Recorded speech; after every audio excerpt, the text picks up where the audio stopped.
The historical stage upon which the medieval Russian state would emerge was a geographical canvas of immense and monotonous scale, the East European plain. This vast territory, stretching from the Carpathian Mountains in the west to the Urals in the east, lacked the defining mountain ranges or impassable deserts that shaped other civilizations. Instead, its character was dictated by two dominant features: an endless ocean of forest and a complex network of rivers. The climate was unforgiving, a continental regime of long, bitterly cold winters and short, intense summers that placed severe constraints on agriculture and human settlement. Life was governed by the seasonal freeze and thaw, which determined the viability of travel, trade, and farming. This environment fostered a particular type of society, one adapted to survival in a world of limited resources and significant natural obstacles. The river systems were the lifeblood of this land. Great waterways like the Dnieper, the Volga, the Don, and the Volkhov flowed slowly across the plain, creating natural highways for communication and transport. Their north-south orientation would prove critical, linking the Baltic region with the Black and Caspian Seas, predisposing the inhabitants to commercial and cultural exchanges along this axis. In winter, these frozen rivers became sled roads, allowing for the transport of heavy goods across vast distances. In the summer, they were the sole means of navigating the dense, trackless wilderness. Settlement clung to their banks, as communities depended on them not only for travel, but also for fish and fertile meadowlands. The forests themselves, a mix of coniferous taiga in the north and deciduous woodlands further south, were both a resource and a barrier. They provided the essential materials for survival: timber for building, game for sustenance, and the valuable furs, honey, and wax that would become the foundation of early commerce. Yet the sheer density of the woods isolated communities, slowing the development of large, centralized political structures. Early agricultural practices were dictated by this environment, with slash-and-burn techniques being the most common method for clearing land. Small plots were carved from the forest, farmed until the soil was exhausted, and then abandoned for new clearings, leading to a scattered and semi-nomadic pattern of settlement. Just a quick announcement: if you enjoy this video so far, please subscribe to our channel, as it motivates us to bring you a new story every evening. This is the only kind request tonight, and we won't bother you with it anymore until the very end of today's story. Let's get back to the video. This geography offered little in the way of natural defences. To the south, the forest gave way to the great Eurasian steppe, an open sea of grass that served as a highway for nomadic peoples. The lack of mountain barriers to the west left the plain vulnerable to pressures from the more developed powers of Europe. This constant exposure to external threats from nearly every direction would become a defining feature of the region's history, shaping its political development and military traditions. It was within this challenging geographical crucible, a world of rivers, forests, and open frontiers, that the Slavic peoples began to coalesce, their destiny intrinsically linked to the land they inhabited. The demographic expansion of the Slavic-speaking peoples, beginning around the 5th century CE, represents one of the most significant and least documented migrations in European history. Originating from an ancestral homeland generally located by archaeologists in the Pripyat Marshes region of modern-day Ukraine and Belarus, these tribes began a gradual, multi-directional movement that would permanently alter the ethnic map of the continent. This was not a single, coordinated invasion, but a slow, persistent process of agricultural colonization driven by demographic pressures and the power vacuums created by the collapse of the Hunnic Empire and the turmoil of the migration period. Archaeological evidence, primarily through ceramic typologies of the Prague-Korchak and Penkovka cultures, tracks this expansion. The simple, undecorated, handmade pottery characteristic of these cultures serves as a reliable marker for the Slavic advance into new territories. Their settlements were typically small, unfortified agricultural hamlets, often located in defensible but inconspicuous river valleys.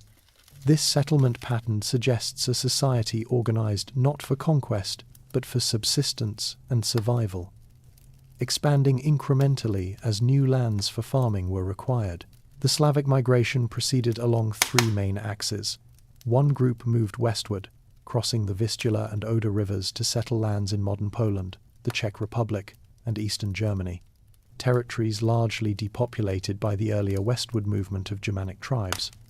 A second, and perhaps the largest, group pushed south across the Carpathian Mountains and the Danube River into the Balkans. This movement brought them into direct contact and conflict with the Byzantine Empire, whose chroniclers like Procopius and Jordanes provide the first detailed written accounts of the Sclavenian Antes. These southern Slavs proved to be persistent raiders and eventually permanent settlers, fundamentally changing the character of the Byzantine provinces. The third wave of migration moved east and north into the forest zone of what would become Russia, following the river systems of the Dnieper and Upper Volga. Here, they peacefully assimilated or displaced the scattered Finno-Ugric and Baltic tribes who had previously inhabited the region. Their advance was facilitated by their mastery of forest agriculture and their ability to create self-sufficient communities deep within the wilderness. Across all these fronts, Slavic society was characterized by a kin-based social structure, organized around clans and led by local chieftains or elders. Their political organization was decentralized, lacking the rigid hierarchies of their Germanic or nomadic neighbors, a factor that made them difficult for larger empires to conquer, but also hindered the formation of unified states. This centuries-long demographic shift laid the essential ethnic and cultural groundwork upon which the future Kievan Ruses would be built. In the 7th century, the vast steppe lands north of the Caucasus and west of the Urals came under the dominion of a new power, the Khazar Khaganate. Emerging from the western wing of the disintegrating Turkic Empire, this semi-nomadic state established a sophisticated and durable polity that would act as the dominant regional hegemon for over 3 centuries. The foundation of Khazar power was their strategic control over the critical arteries of trade that connected northern Europe with the markets of the Byzantine Empire and the Abbasid Caliphate. The Volga and Don River routes fell under their authority, allowing them to tax the lucrative flow of goods. Furs, honey, wax, and slaves traveling south were exchanged for Byzantine silks, and, most importantly, vast quantities of Islamic silver dirhams from the south. This commercial dominance funded a formidable military, centered on a heavy cavalry force that allowed the Khazars to project power over a multitude of subject peoples, including the Alans, Magyars, Volga Bulgars, and numerous Eastern Slavic tribes, such as the Polianians, Severians, and Vyaticians. Their rule was not one of direct administration, but a tributary system where subject tribes paid a regular tax, or dam, in exchange for protection and stability. The Khazar state was organized under a system of dual kingship, a common Turkic practice, featuring a sacred and largely ceremonial Kagan and a secular military commander known as the Bek. To consolidate their control, the Khazars established fortified administrative centers, the most famous being their capital Artil, at the mouth of the Volga, and the fortress of Sarkel on the Don, the latter constructed with Byzantine engineering assistance to guard against Magyar raids. The most remarkable feature of the Khazar state, however, was the adoption of Rabbinic Judaism by its ruling elite sometime in the 8th or 9th century. This conversion appears to have been a deliberate political calculation, a way to assert ideological independence by choosing a neutral monotheistic faith positioned between the competing spheres of Orthodox Christianity in Byzantium and Islam in the Caliphate. The result was a uniquely tolerant, multi-ethnic empire, where a Jewish elite governed a population of Christians, Muslims, and pagans. For the Eastern Slavs, the Khazar yoke represented their first sustained experience with a supratribal state structure, imposing a degree of political order and drawing them into the wider economic world, thereby setting the stage for the subsequent arrival of the Rus, who would ultimately challenge and usurp their control. Following the decline of Khazar authority in the 9th century, a new and more volatile power emerged to dominate the Pontic steppe, the Pechenegs. This Turkic tribal confederation, pushed westward by the Oghuz Turks, established themselves between the Don and the lower Danube, directly on the southern frontier of the nascent Slavic principalities. Unlike their Khazar predecessors, the Pechenegs did not form a unified state or seek to control trade routes for taxation. Their society was a loose collection of 8 major tribal groupings, further subdivided into clans, each led by its own chieftain. Their existence was entirely pastoral and nomadic, revolving around vast herds of horses, sheep, and cattle, which necessitated constant movement in search of fresh pasture. This lifestyle made them a highly mobile and unpredictable military force, whose primary objective was not systematic tribute but immediate plunder, particularly slaves and livestock. The military tactics of the Pechenegs were a refinement of classic steppe warfare, perfected for swift, devastating raids.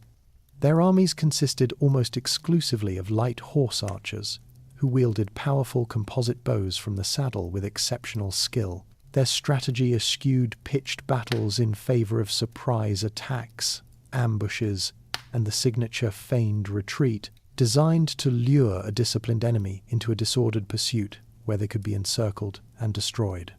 The Pecheneg lava, or swarm tactic, involved harassing an enemy from all sides with continuous volleys of arrows, wearing them down before closing in for the final attack. This constant, low-level warfare placed immense pressure on the southern Rus's territories.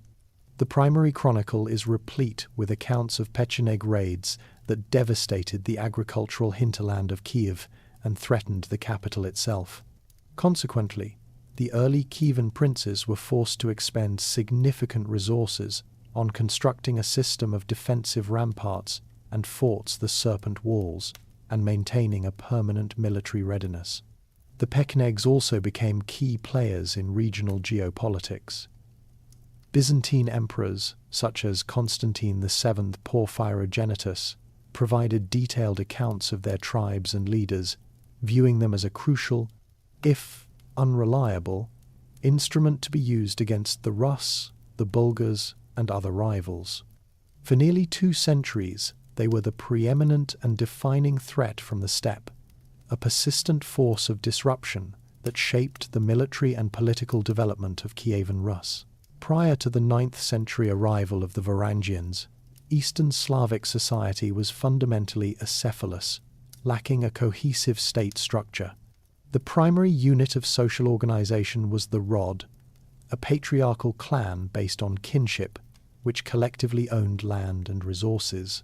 Multiple clans formed a larger tribe, the plemiia, such as the Drevlians or the Kravitians, which represented the highest level of political identity. Governance was exercised through local democratic institutions.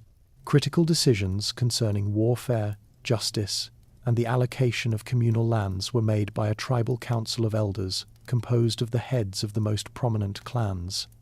For matters of utmost importance, these elders would convene a vetch, a general assembly of all free male members of the tribe, where issues were debated and resolved through popular consensus.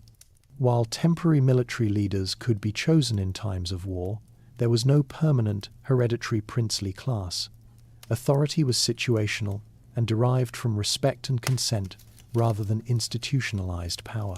Their religious life was a complex tapestry of polytheistic and animistic beliefs.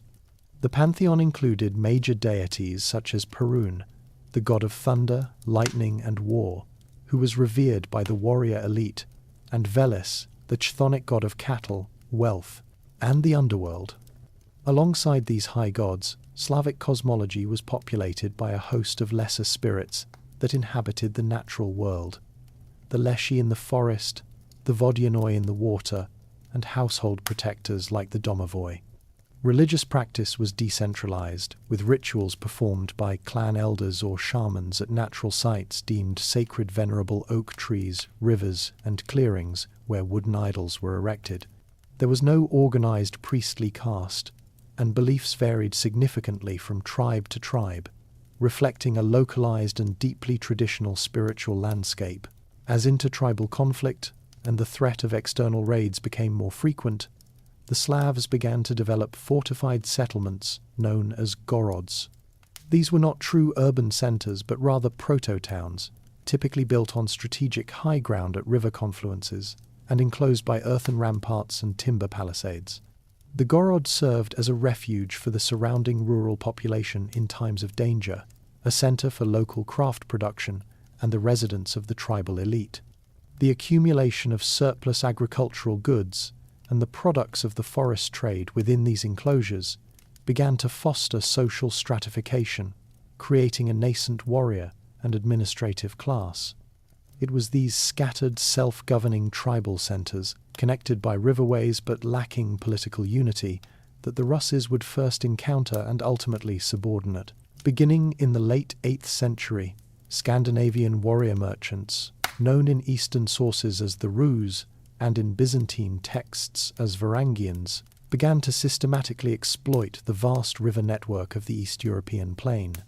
They established a vital commercial artery known as the route from the Varangians to the Greeks, a complex web of waterways and overland portages that linked the Baltic Sea to the Black Sea. This route was not a single path, but a seasonal enterprise of immense difficulty and risk.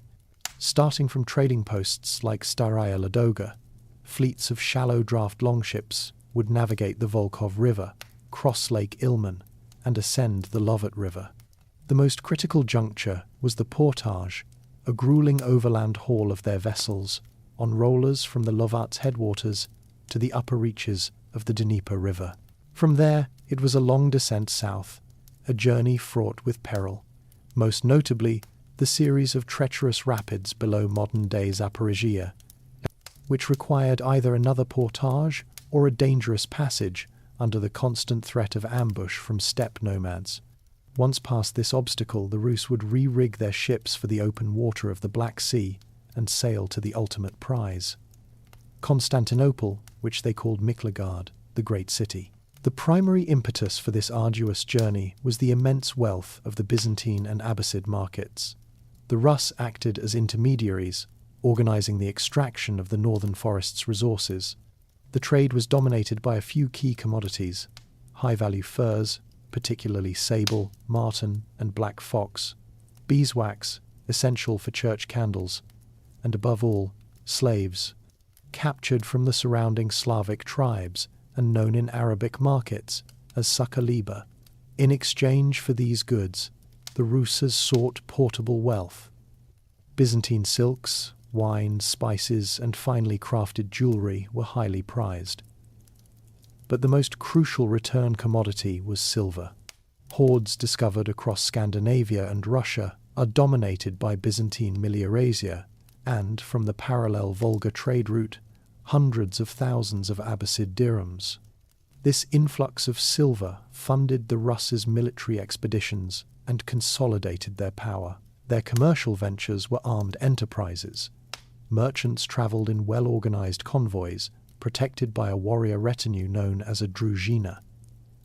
Along this river road, they established fortified trading posts and wintering camps, which evolved into centers of power from which they began to dominate the local Slavic populace, demanding tribute and forcibly integrating them into this new far-flung commercial empire. The foundational narrative for the establishment of the Rus' state is enshrined in the Russian Primary Chronicle, a 12th century compilation that provides a legendary yet deeply influential account of 9th century events. According to this text, the Slavic and Finnic tribes of the north, specifically the Chuds, the Ilmen Slovenes, the Kravitians, and the Veses, had successfully expelled the Varangians who had been extracting tribute from them. However, their subsequent attempt at self-governance collapsed into anarchy. The chronicle states that they drove the Varangians back beyond the sea, and refusing them further tribute, set out to govern themselves. This independence proved disastrous, as there was no law among them, but tribe rose against tribe. Discord thus ensued among them, and they began to war one against another. This period of internal strife and bloodshed forms the critical prelude to the pivotal event. Unable to restore order, the tribal coalition reportedly made a momentous decision. In the year 862, they sent a delegation across the Baltic Sea to the Varangian Rus with a formal request for external governance. The emissaries delivered a now famous plea: "Our land is great and rich, but there is no order in it. Come to rule and reign over us."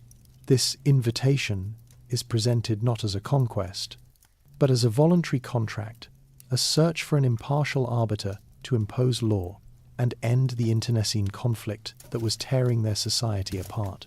In response, 3 brothers, Rurik, Cineas, and Truva, accepted the call. Rurik, the eldest, established himself in Novgorod, though archaeological evidence suggests his initial base was likely the nearby trading post of Staraya Ladoga. Cineas settled at Beluzero, White Lake, and Truva at Izborsk. Following the swift deaths of his brothers, Rurik consolidated their territories, becoming the sole ruler of the northern lands and the progenitor of a dynasty that would rule for over 7 centuries.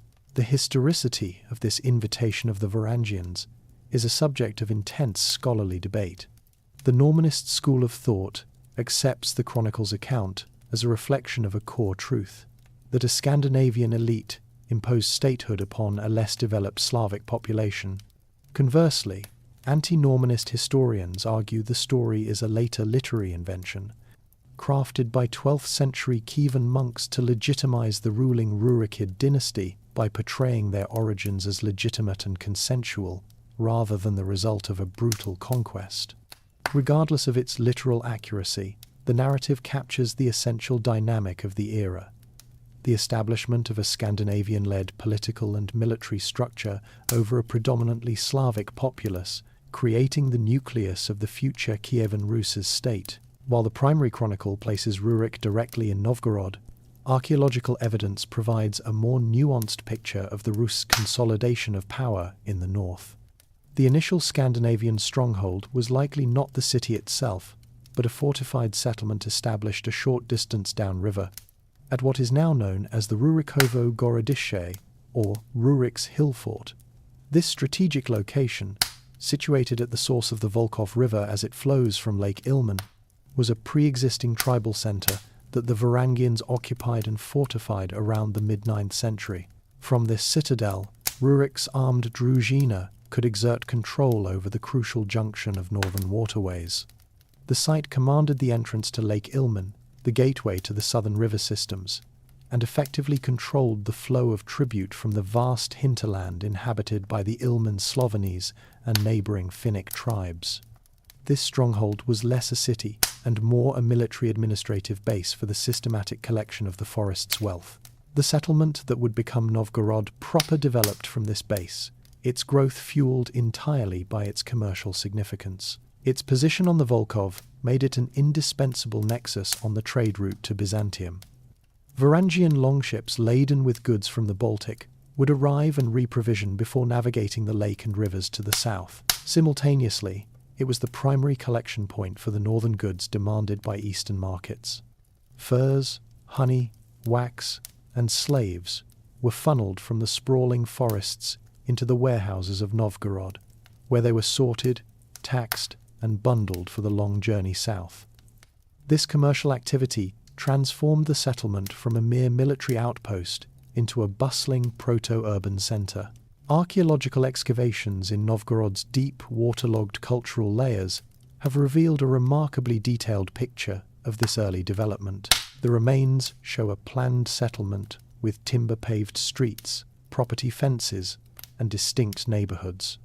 The discovery of thousands of artifacts from distant lands, Abbasid silver coins, Byzantine silks, Western European weaponry, and Baltic amber testifies to its role as a major international emporium. Workshops for metalworking, bone carving, and shipbuilding indicate a growing class of specialized artisans catering to the needs of both the warrior elite and long-distance merchants. By the end of the 9th century, Novgorod was not just Rurik's stronghold. It was the northern commercial engine of the Ruses, a powerful and wealthy centre whose control was fundamental to the viability of the entire Varangian enterprise in the east. Following Rurik's death around 879, authority passed not to his young son, Igor, but to a kinsman named Oleg, who acted as regent. Recognizing the limitations of the northern territories, Oleg initiated a decisive strategic shift aimed at seizing control of the entire riverine trade route. Assembling a large and diverse force of Varangians, Chuds, Slovenes and Krivikians, he began a systematic campaign down the Dnieper waterway. His first objectives were the key fortified points of Smolensk, a major center of the Krivician tribe, and Lyubek. He captured both settlements with relative ease, installing his own garrisons to secure the vital artery linking the northern and southern domains. This methodical advance was not a mere raid, but a calculated state-building enterprise designed to consolidate a single political authority over the full length of the commercial highway to the Byzantine Empire. The ultimate prize was the settlement of Kiev, a strategically positioned hill fort overlooking the middle Dnieper. The primary chronicle recounts that Kiev was then ruled by two other Varangian chieftains, Askold and Dir, who were operating independently of Rurik's confederation. Oleg's conquest of the city in 882, as described in the chronicle, was achieved through subterfuge. He concealed his main armed force within his longships, approaching the city under the guise of a merchant caravan. He then sent a message to Askold and Dir, luring them down to the riverbank.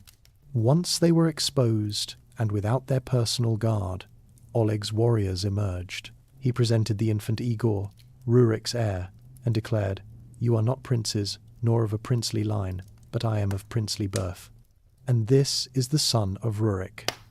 With this pronouncement of legitimacy, he had Askold and Dir executed and immediately occupied their stronghold. The seizure of Kiev was a pivotal moment. Oleg reportedly declared it the mother of all Rus cities, a statement reflecting its immense strategic value. From Kiev, the Russes could more effectively control the lucrative trade with Constantinople, bypassing the need for long and dangerous overland portages in the final stages of the journey. The city was located in the more fertile forest steppe zone, providing a richer agricultural base than the northern lands. Furthermore, it offered a superior position from which to manage the constant threat posed by the Pechenegs and other steppe nomads. This conquest effectively shifted the political center of gravity for the emerging Rus's state, from the northern commercial outpost of Novgorod to the southern administrative and military hub of Kiev. The act unified the northern and southern segments of the trade route under a single ruler, marking the true genesis of the Kievan Rus state. With Kiev secured and the Dnieper route under his firm control, Oleg's next logical objective was to formalize the Russes' relationship with the ultimate source of the river trade's wealth, Constantinople. The primary chronicle describes a massive naval expedition in 907, a combined force of Varangians and allied Slavic tribes sailing on 2,000 ships. The account details how the Rus ravaged the city's outskirts, prompting the terrified Byzantines to sue for peace. The chronicle includes the legendary detail of Oleg placing wheels on his ships to sail them overland toward the city gates, a narrative flourish meant to underscore his irresistible power. This campaign culminated in a preliminary agreement where Oleg famously hung his shield on the gates of Constantinople, a symbolic act of victory. While the historicity of the 907 campaign is debated, its outcome, a highly favorable trade agreement, is not. The substance of this new relationship is detailed in the Russes' Byzantine Treaty of 911, the full text of which is preserved in the chronicle and is considered the earliest written source of Russes law. This document was not a simple truce, but a complex international agreement that fundamentally altered the status of the Russes. It granted Russes merchants extraordinary privileges within the Byzantine Empire. They were to be exempt from paying customs duties, a concession of immense economic value. Furthermore, the treaty stipulated that Russes merchants visiting Constantinople were to be provisioned by the imperial government for up to 6 months, receiving grain, wine, meat, fruit, and bathhouse access at the empire's expense. It also regulated their living arrangements, confining them to a specific quarter near the street Mamas Monastery, and requiring them to enter the city in small, unarmed groups to prevent disorder. The treaty's legal clauses were equally significant, establishing a framework for adjudicating disputes between Russes and Byzantines. It included specific articles on theft, assault, murder, and the recovery of runaway slaves, indicating a relationship built on regular and intensive interaction. The document also contained provisions for mutual assistance, such as salvaging ships and cargo in the event of a wreck. The agreement was ratified through formal oaths. The Byzantine emperor swore on the cross, while Oleg and his men swore by their weapons and their gods Perun and Volos, providing a clear record of their pagan beliefs. This treaty was a diplomatic triumph. It transformed the Rus from disruptive raiders into recognized trading partners with a defined and privileged legal status, guaranteeing the economic viability of the Kievan state by securing a permanent and profitable outlet for the tribute extracted from the northern forests. Upon Oleg's death, Rurik's son Igor assumed power, his reign defined by the need to reassert Kievan authority over tributary tribes and to renegotiate the Rus' position with Byzantium. His major military undertaking was a large-scale naval assault on Constantinople in 941, which, unlike Oleg's expedition, ended in a decisive defeat. The Byzantine fleet, employing the formidable incendiary weapon known as Greek fire, annihilated Igor's flotilla. This military failure forced him to negotiate a new treaty in 944, which was significantly less advantageous than the one secured by his predecessor. It rescinded the right to free provisions and imposed stricter regulations on Rus's merchants, reflecting a shift in the balance of power. The economic foundation of Igor's rule remained the polyudi, the annual winter circuit undertaken by the prince and his druzhina to collect tribute from subordinate Slavic tribes. It was a predatory but essential process, converting the forest's resources into the portable wealth that sustained the Kievan elite. In 945, this system led directly to Igor's demise. Having collected the standard tribute from the Drevlians, a fiercely independent tribe, Igor was overcome by avarice. Dismissing the bulk of his army, he decided to return with only a small retinue to extort a second payment. The Drevlians, incensed by this violation of custom, met under their prince, Mal, and resolved that, if a wolf come among the sheep, he will take away the whole flock one by one, unless he be killed. They ambushed Igor's small force, captured him, and executed him in a manner designed to be a brutal warning. According to the primary chronicle, they bent down 2 birch trees, tied Igor's legs to them, and then released the trees, tearing him apart. With Igor's heir, Sviatoslav, a mere infant, his widow Olga assumed the regency. The Drevlians, misjudging her resolve, sent an embassy of their best men to propose she marry Prince Mal and join their lands to Kiev. What followed was not negotiation, but a series of acts of methodical and calculated vengeance. The chronicle details 4 distinct episodes. First, she had the Drevlian embassy carried into her courtyard in their boat, and then had them buried alive. Next, she requested a second delegation of Drevlian notables. Upon their arrival, she had them locked in a bathhouse and burned to death. Her third act of revenge was a public spectacle. She travelled to the site of Igor's death, claiming she wished to hold a funeral feast.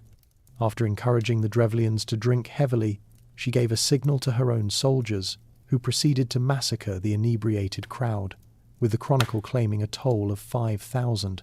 The final act was the siege of the Drevlian capital, Iskorostan. When the city resisted, Olga offered a deceptive peace, demanding only a tribute of 3 pigeons and 3 sparrows from each household. The relieved Drevlians complied. Olga then had her soldiers attach smouldering pieces of tinder to the birds' legs and release them. The birds flew back to their nests in the city's eaves and thatch, setting the wooden stronghold ablaze. As the inhabitants fled the inferno, Olga's troops captured them, killing the elders and enslaving the rest. Beyond vengeance, these events prompted the first major administrative reforms of the Rus' state. Olga abolished the ad hoc polyudi and established a network of administrative posts, pagosti, with fixed tribute quotas, uroki, transforming the state's fiscal system from one of personal extortion to a regularized, predictable institution. Having secured her realm through administrative reform, Olga turned her attention to the international standing of the Kievan state. Around the year 957, she undertook a formal state visit to Constantinople, an event that was far more than a simple pilgrimage. The Byzantine Emperor Constantine VII Porphyrogenitus himself documented her reception in his detailed account of court protocol De Ceremoniis Oli Byzantini. His record underscores the significance of the visit. Olga was not received as a minor chieftain, but as the sovereign ruler of a formidable northern power. The elaborate ceremonies, formal banquets, and calculated exchange of gifts were instruments of high diplomacy, intended to integrate the Ruses more formally into the Byzantine political orbit. At the heart of this diplomatic mission was a pivotal personal and political act: Olga's conversion to Orthodox Christianity. She was baptized in the great city, taking the Christian name Helen, in honor of the mother of the first Christian emperor, Constantine the Great. In a move of profound symbolic importance, Emperor Constantine VII himself acted as her godfather, creating a spiritual kinship between the rulers of Byzantium and Rus. This act immediately elevated Olga's status, transforming her from a pagan barbarian in the eyes of the Christian world into a fellow monarch within the family of Orthodox rulers. The motivations behind this conversion were complex. It was an act of astute political pragmatism, offering a powerful ideological alternative to the localized and fragmented pagan beliefs of the Slavic tribes. Adopting the religion of the most powerful and sophisticated state in the region provided a ready-made framework for a more centralized, legitimate, and universalist monarchy. The primary chronicle adds a legendary account of Olga cleverly deflecting a marriage proposal from the emperor after her baptism, arguing that canon law forbade a godfather from marrying his goddaughter. While likely apocryphal, the story reflects a key Rus concern: to engage with the empire as an equal, not as a subordinate. Upon her return to Kiev, however, the immediate impact of her conversion was limited. Her son and heir, Sviatoslav, a warrior committed to the pagan traditions of his druzhina, bluntly refused to be baptized. He argued that his warriors would not respect or follow a Christian prince. This rejection demonstrates the deep-seated hold of paganism on the Rus' military elite, who associated their martial success with the old gods. Olga was allowed to practice her new faith and build churches, but she could not make Christianity the state religion. Nonetheless, her conversion was a foundational event. She established a Christian precedent within the ruling dynasty and forged a direct connection with the spiritual and cultural heart of Eastern Christendom, planting a seed that would come to fruition under her grandson, Vladimir. Sviatoslav I, prince of the Rurikid dynasty to bear a Slavic name, embodied a complete rejection of his mother Olga's Christian piety and administrative focus. His life was one of relentless campaigning, representing the purest form of the Varangian warrior ethos. Ascending to full power around 964, he immediately embarked on a series of military expeditions that fundamentally redrew the political map of Eastern Europe. His first major objective was to break the power of the Khazar Khaganate. Marching east, he first subjugated the Vyatishans, the last East Slavic tribes still paying tribute to the Khazars, thereby consolidating Russia's control over the Slavic world. He then campaigned against the Volga Bulgars, a key Khazar ally, before turning his forces directly against the Khaganate itself. In 965, Sviatoslav's army captured the key Khazar fortress of Sarkal on the Don River, a major commercial and military hub. He followed this victory by striking at the heart of the Khazar Empire, sacking the capital city of Itil on the Volga estuary. The campaign resulted in the complete collapse of the Khazar state as a political entity. This act had profound, long-term consequences. By destroying the Khazars, who had acted as a buffer on the steppe, Sviatoslav inadvertently opened the southern frontiers of Ruses to the unchecked raids of more aggressive nomadic groups, particularly the Pechenegs. With the east subdued, Sviatoslav's attention was drawn to the Balkans. In 967, he accepted an invitation from the Byzantine Emperor Nikephoros II Phocas, who paid him a substantial sum of gold to attack the First Bulgarian Empire. Sviatoslav launched a swift and brutal campaign, capturing numerous Bulgarian fortresses along the Danube. He was so impressed with the region's strategic and commercial potential that he declared his intention to move his capital from Kiev to Pereyaslavice on the Danube, stating it was the center of his lands where all good things flow. This ambition alarmed the Byzantines, who had intended to use the Rus as a proxy, not to replace one powerful neighbor with another. While Sviatoslav was briefly recalled to Kiev to defend the city from a Pecheneg siege in 969, a direct consequence of his eastern campaigns, he quickly returned to Bulgaria. The new Byzantine emperor, John I Tzimiskes, now viewed Sviatoslav as the primary threat and launched a full-scale war to expel him from the Balkans. The ensuing conflict, 970 to 971, saw the Byzantines push the Russes back to the fortress of Dorostolon. After a grueling 3-month siege, Sviatoslav was defeated and forced to negotiate a treaty, renouncing his claims on Bulgaria and promising to never again attack Byzantine territory. His return journey to Kiev in 972 proved fatal. The Pechenegs, likely alerted by the Byzantines, ambushed his small party at the Dnieper Rapids. Sviatoslav was killed, and the Pecheneg Khan courier, in a grim testament to the prince's reputation, had his skull fashioned into a gilded drinking cup.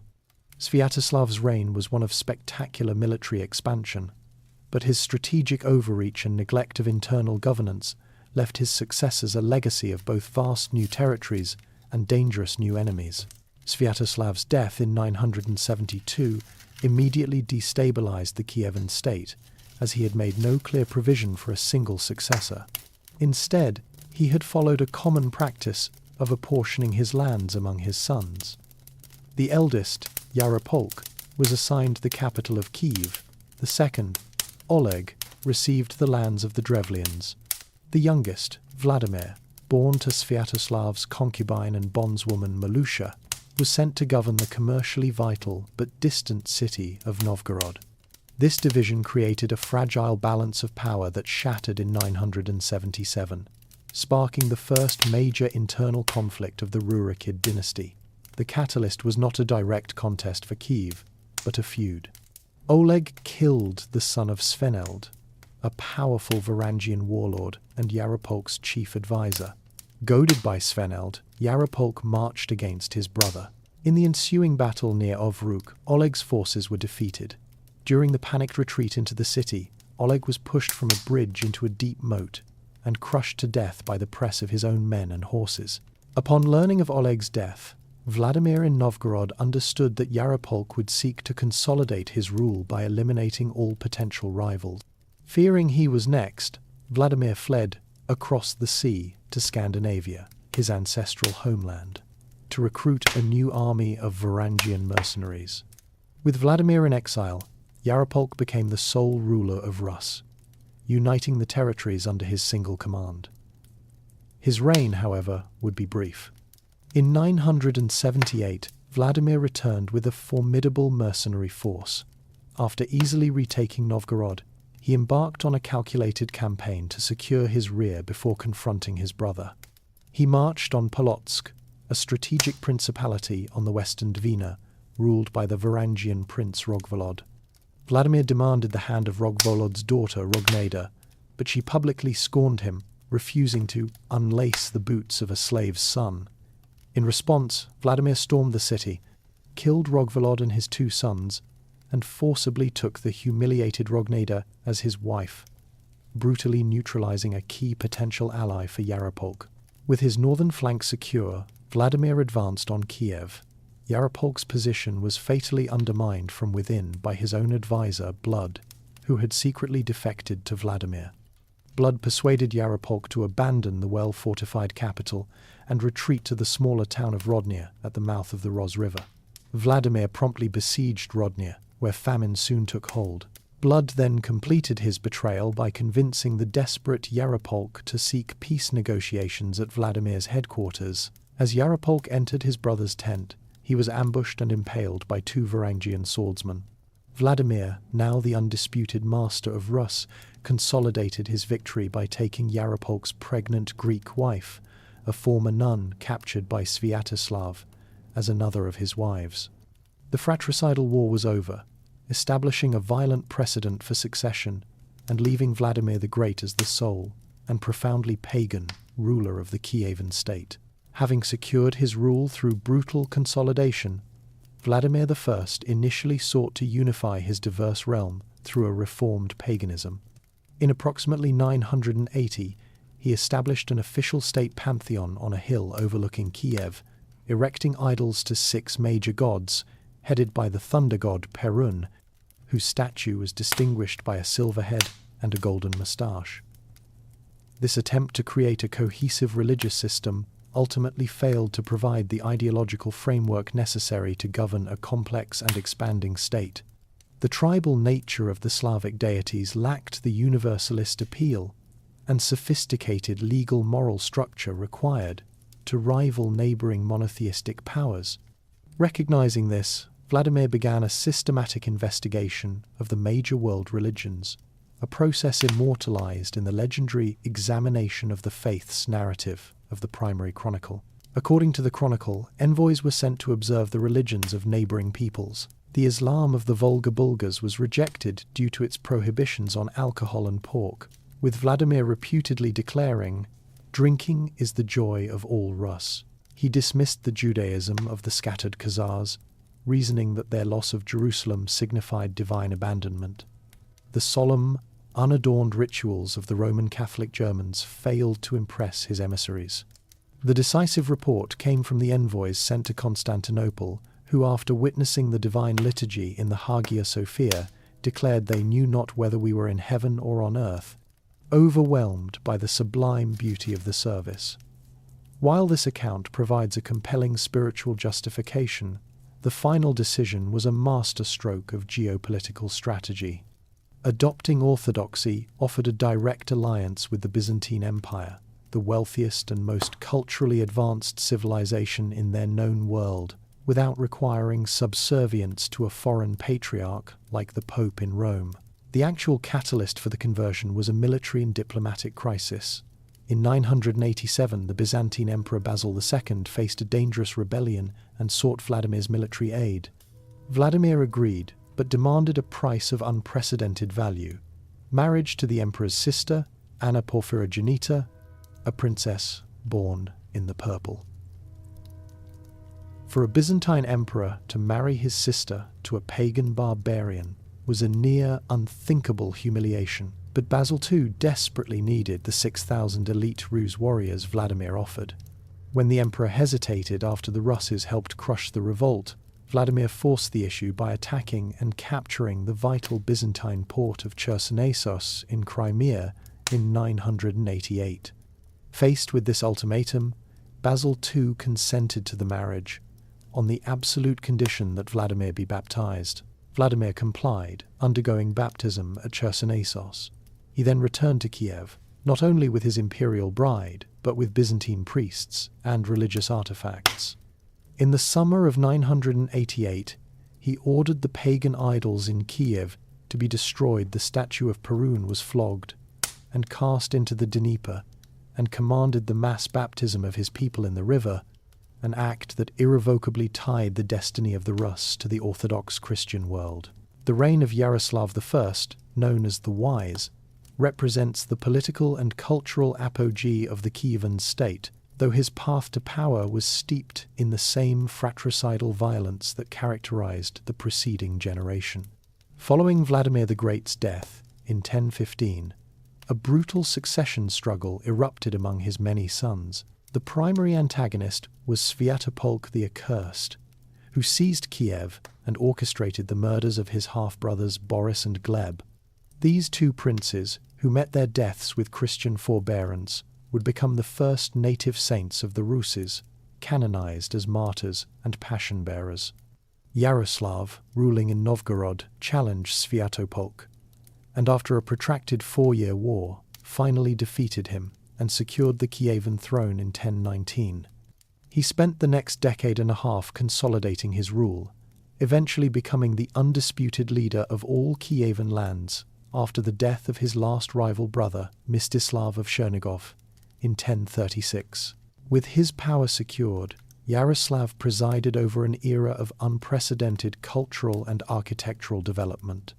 His most enduring monument was the magnificent St. Sophia Cathedral in Kiev, founded in 1037 to commemorate his decisive victory over the Pecheneg nomads. Modeled directly on the great churches of Constantinople, this vast, multi-domed structure was intended to be the metropolitan cathedral for all of Rus, a physical embodiment of the state's piety and power.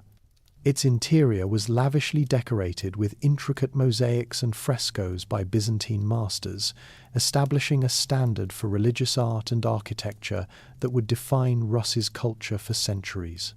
Alongside the cathedral, Yaroslav commissioned the construction of the Golden Gate, a fortified and ceremonial entrance to the city, complete with its own Church of the Annunciation, further cementing Kiev's status as a major European capital. Yaroslav's wisdom was most evident in his legal and educational reforms.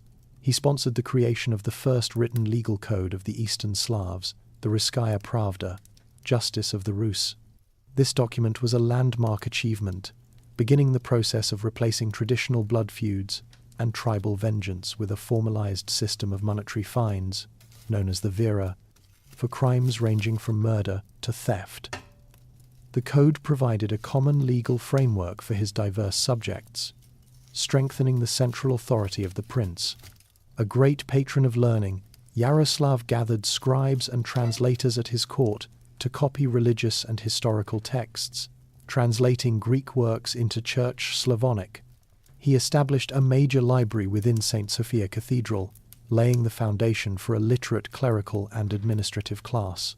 Militarily, Yaroslav's reign brought a new level of security. In 1036, he inflicted a crushing defeat upon the Pechenegs in a battle before the walls of Kiev, effectively ending their threat to the southern frontier for a generation. His foreign policy was sophisticated and far-reaching, relying on dynastic marriages to build a web of alliances across Europe. His daughters became queens of France, Hungary, and Norway, while his sons married Byzantine and German princesses, integrating the Rurikid dynasty fully into the network of European royalty. Yaroslav the Wise transformed Kievan Rus into a stable, prosperous, and internationally respected state, leaving behind a legacy of cultural brilliance and legal order that would be remembered as its golden age. The single most important legal innovation of Yaroslav's era was the compilation of the Ruskaya Pravda, or Justice of the Rus, the first comprehensive written legal code in the history of the Eastern Slavs. This document marks a pivotal transition from unwritten tribal custom to a state-administered system of justice. The earliest version, known as the Short Pravda, is directly attributed to Yaroslav and primarily addresses the legal rights and protections of the Novgorodian commercial elite and his own Varangian mercenaries. Its fundamental purpose was to supplant the ancient and socially disruptive practice of the blood feud, or krovnaya mest, with a regulated system of monetary compensation. While the code did initially permit vengeance for a murder, it strictly limited the right to the victim's closest male relatives. If no avenger came forward, the killer was obligated to pay a substantial fine, the vira, to the prince. The code provides an invaluable cross-section of Kievan social hierarchy, as the value of a person's life was explicitly defined by their status. The penalties for homicide were meticulously stratified. The highest vira, a double payment of 80 grivnas of silver, was reserved for the murder of a high-ranking princely official, such as a court steward or military commander. The standard vira for an ordinary free man, a member of the prince's guard družinik, or a merchant, was 40 grivnas. This sum dropped precipitously for other social classes. The life of a free woman was valued at half a vira, or 20 grivnas. Dependent peasants and artisans were assessed at 12 grivnas, while the murder of a bondsman kolop or a slave woman raba incurred a penalty of only 5 or 6 grivnas, paid not to the family, but to the owner as compensation for lost property. The Russkaya Pravda extended beyond homicide to regulate a wide spectrum of civil and criminal matters. It established detailed fines for assault, with the severity of the penalty dependent on the nature of the injury. A severed finger, for example, cost 3 grivnas. Insults to honor were also codified, with a particularly high fine for the act of pulling a man's beard, a grave offense in this society. Property rights were a central concern, with specific penalties outlined for horse theft, the unauthorized ploughing of another's land, or the removal of boundary markers. Procedurally, the law relied on the testimony of witnesses, known as vidoki. In cases where conclusive evidence was absent, the courts resorted to judicial ordeals, such as trial by hot iron or by water, to determine guilt or innocence through perceived divine intervention. The Russkaya Pravda was a living document, expanded upon by Yaroslav's sons and later princes, but its core principles laid the essential legal foundation of the Kievan state, reflecting a society moving toward centralized authority, social stratification, and the rule of law. Beyond legal and architectural achievements, Yaroslav the Wise cemented the international prestige of Kievan Rus through a sophisticated and far-reaching program of dynastic marriages, a foreign policy tool he wielded with unparalleled success. This strategy effectively wove the Rurikid dynasty into the very fabric of European royalty, transforming the perception of Rus from a remote barbarian periphery into a respected and integral part of Christendom. Yaroslav used his children as instruments of statecraft, forging alliances that secured his borders, stimulated trade, and elevated his family to a status equal to the oldest monarchies of the continent. His court in Kiev became a center for international diplomacy, with suitors and emissaries from across Europe seeking the honor of a marital alliance with his powerful and wealthy house. His daughters were dispatched to the most powerful courts of the West. The most celebrated of these unions was that of his daughter Anna, who in 1051 married King Henry I. This was a remarkable match, bridging the vast geographical and cultural distance between Kiev and Paris. Anna Yaroslavna arrived in France as a highly educated woman, literate in several languages, at a time when many Western European nobles, including her husband, were not. She became an influential queen, her signature in Cyrillic appearing on French state documents, and her sons would rule France after Henry's death. Another daughter, Anastasia, married the future King Andrew I of Hungary around 1046, securing the crucial southwestern frontier and drawing Rus into the complex politics of Central Europe. The third daughter, Elisiv, was wed to the legendary Harald Hardrada, King of Norway. This alliance renewed and formalized the state's long-standing ties to Scandinavia and linked the Kievan court to the turbulent world of the Viking North. Yaroslav's sons were also married strategically to consolidate power closer to home and maintain vital existing relationships. His heir, Izyaslav, married a Polish princess, Gertrude, attempting to stabilize the often hostile western border. Another son, Sviatoslav, took a German bride, likely from the house of the Counts of Stade, forging a connection to the powerful Holy Roman Empire. Crucially, his favorite son, Vsevolod, was married to a Byzantine princess, possibly a daughter of Emperor Constantine IX Monomachos. This union reinforced the vital religious and political bond with Constantinople and ensured that the next generation of Kievan rulers, including their son Vladimir Monomach, would have imperial blood in their veins. Through this intricate web of marriages, Yaroslav the Wise did more than prevent wars. He established Kievan Rus as a central player in the dynastic network of 11th century Europe, a prosperous and powerful state whose royal family was courted by and connected to all the major thrones of the era.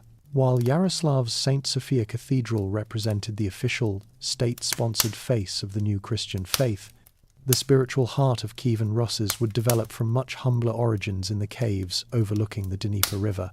The founding of the Kievan Pechersk Lavra, or the Monastery of the Caves, in the mid-11th century marked the true beginning of native Rus' monasticism and established an institution that would dominate the religious and intellectual life of the land for centuries.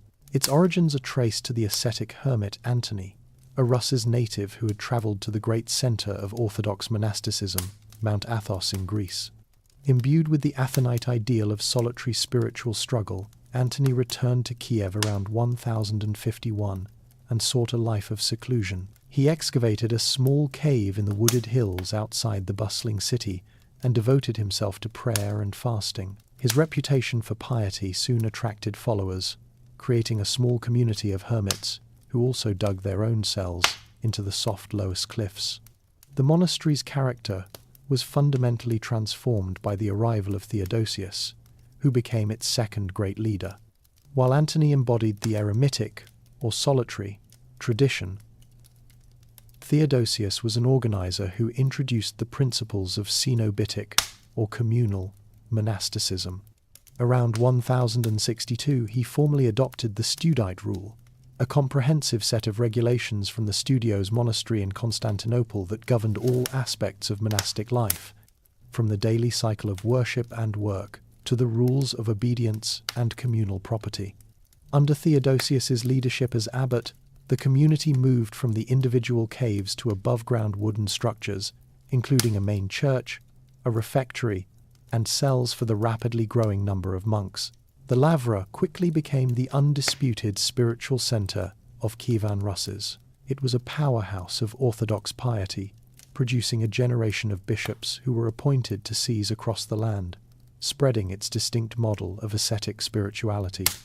The monastery was also a major economic force, acquiring vast landholdings through donations from pious princes and nobles, which it managed with considerable efficiency. More than a spiritual or economic centre, the Lavra evolved into the primary intellectual hub of the Kievan state. Within its walls, a scriptorium was established where monks painstakingly copied and translated Greek religious texts into Church Slavonic, making the works of the Church Fathers accessible to a wider Rus' audience. Its most crucial contribution to the culture of Rus was the birth of native chronicle writing. It was here that monks, most famously Nestor the Chronicler, began to compile the historical annals that would become the primary chronicle. This work, which blended biblical history, Byzantine sources, and local oral traditions, provided the foundational narrative of the Rus' people and the Rurikid dynasty. The monastery of the caves was therefore not just a place of prayer. It was the crucible where the religious, intellectual, and historical identity of Kievan Rus' was forged. Kievan society was a sharply hierarchical structure, with a person's rights, obligations, and very worth defined by their position within a complex social pyramid. At the apex stood the Rurikid prince, whose authority rested on his military leadership, his role as the ultimate judicial authority, and his claim to dynastic legitimacy.